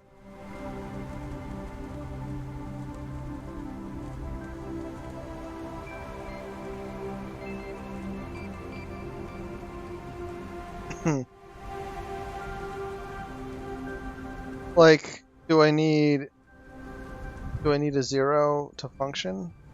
A lot of these? Then a 1, 2, 3, 5. What am I supposed to...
I don't like this.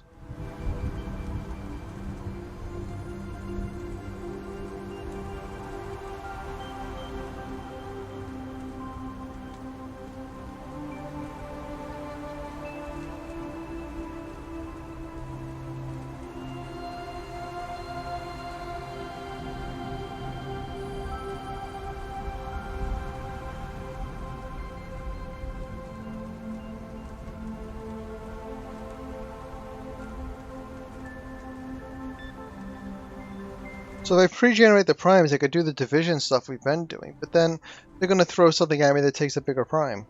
And I would just be like,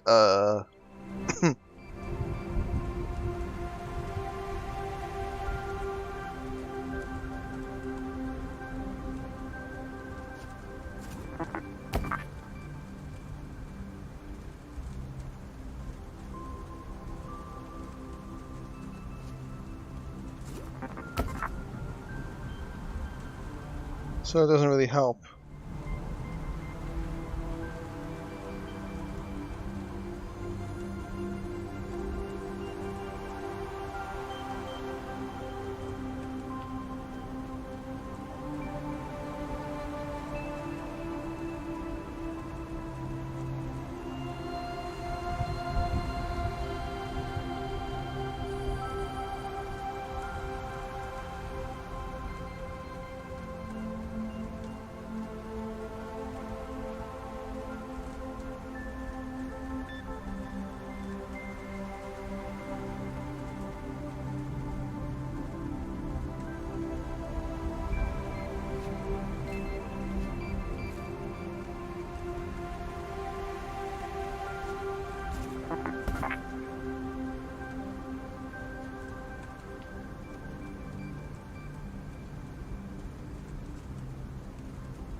Is there a way to count up primes in this? That's the question. Can I count? Because pre-calculating them is not good.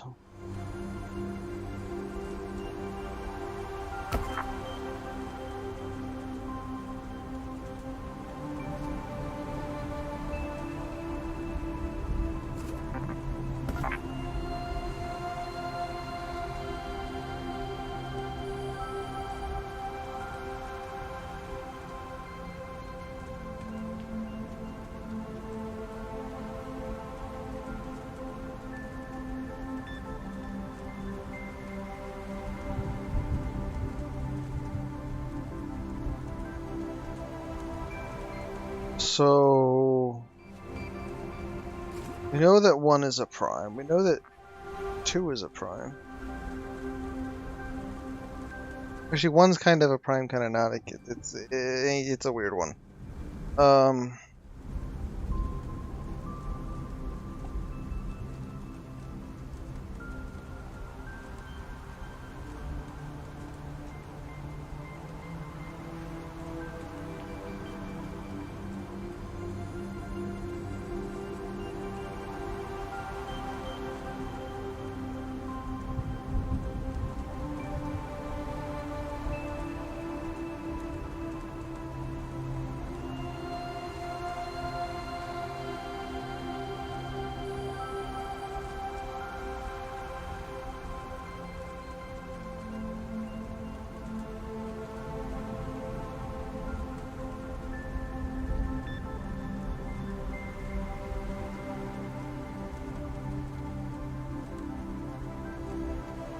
So maybe I just subtract my number, subtract prime from my number until, but it's only going to be a 1 right now.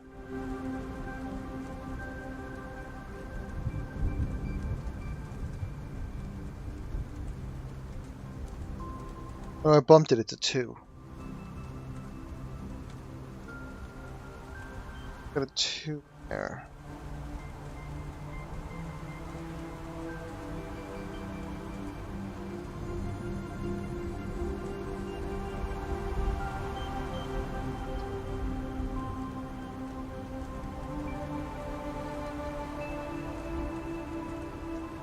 Actually, 4 is irrelevant because it's not a prime, so I would just divide by 2 until I had a remainder.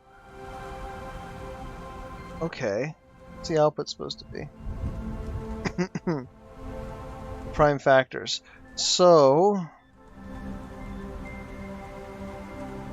the number of times that P divides into N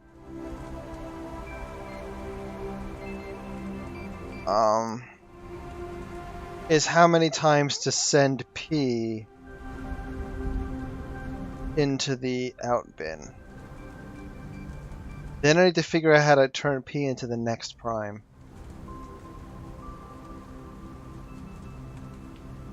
So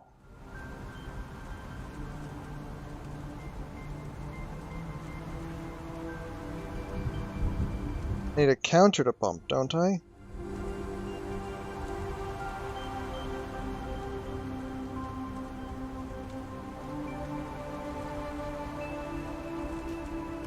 If it's 0, we're done. If it's negative, we're in trouble. If it's a jump, we're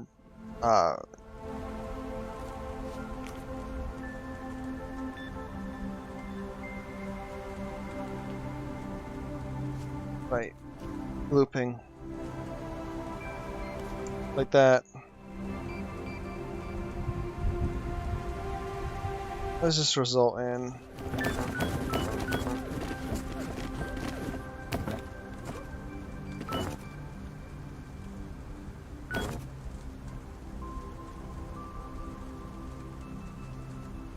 Need a pump.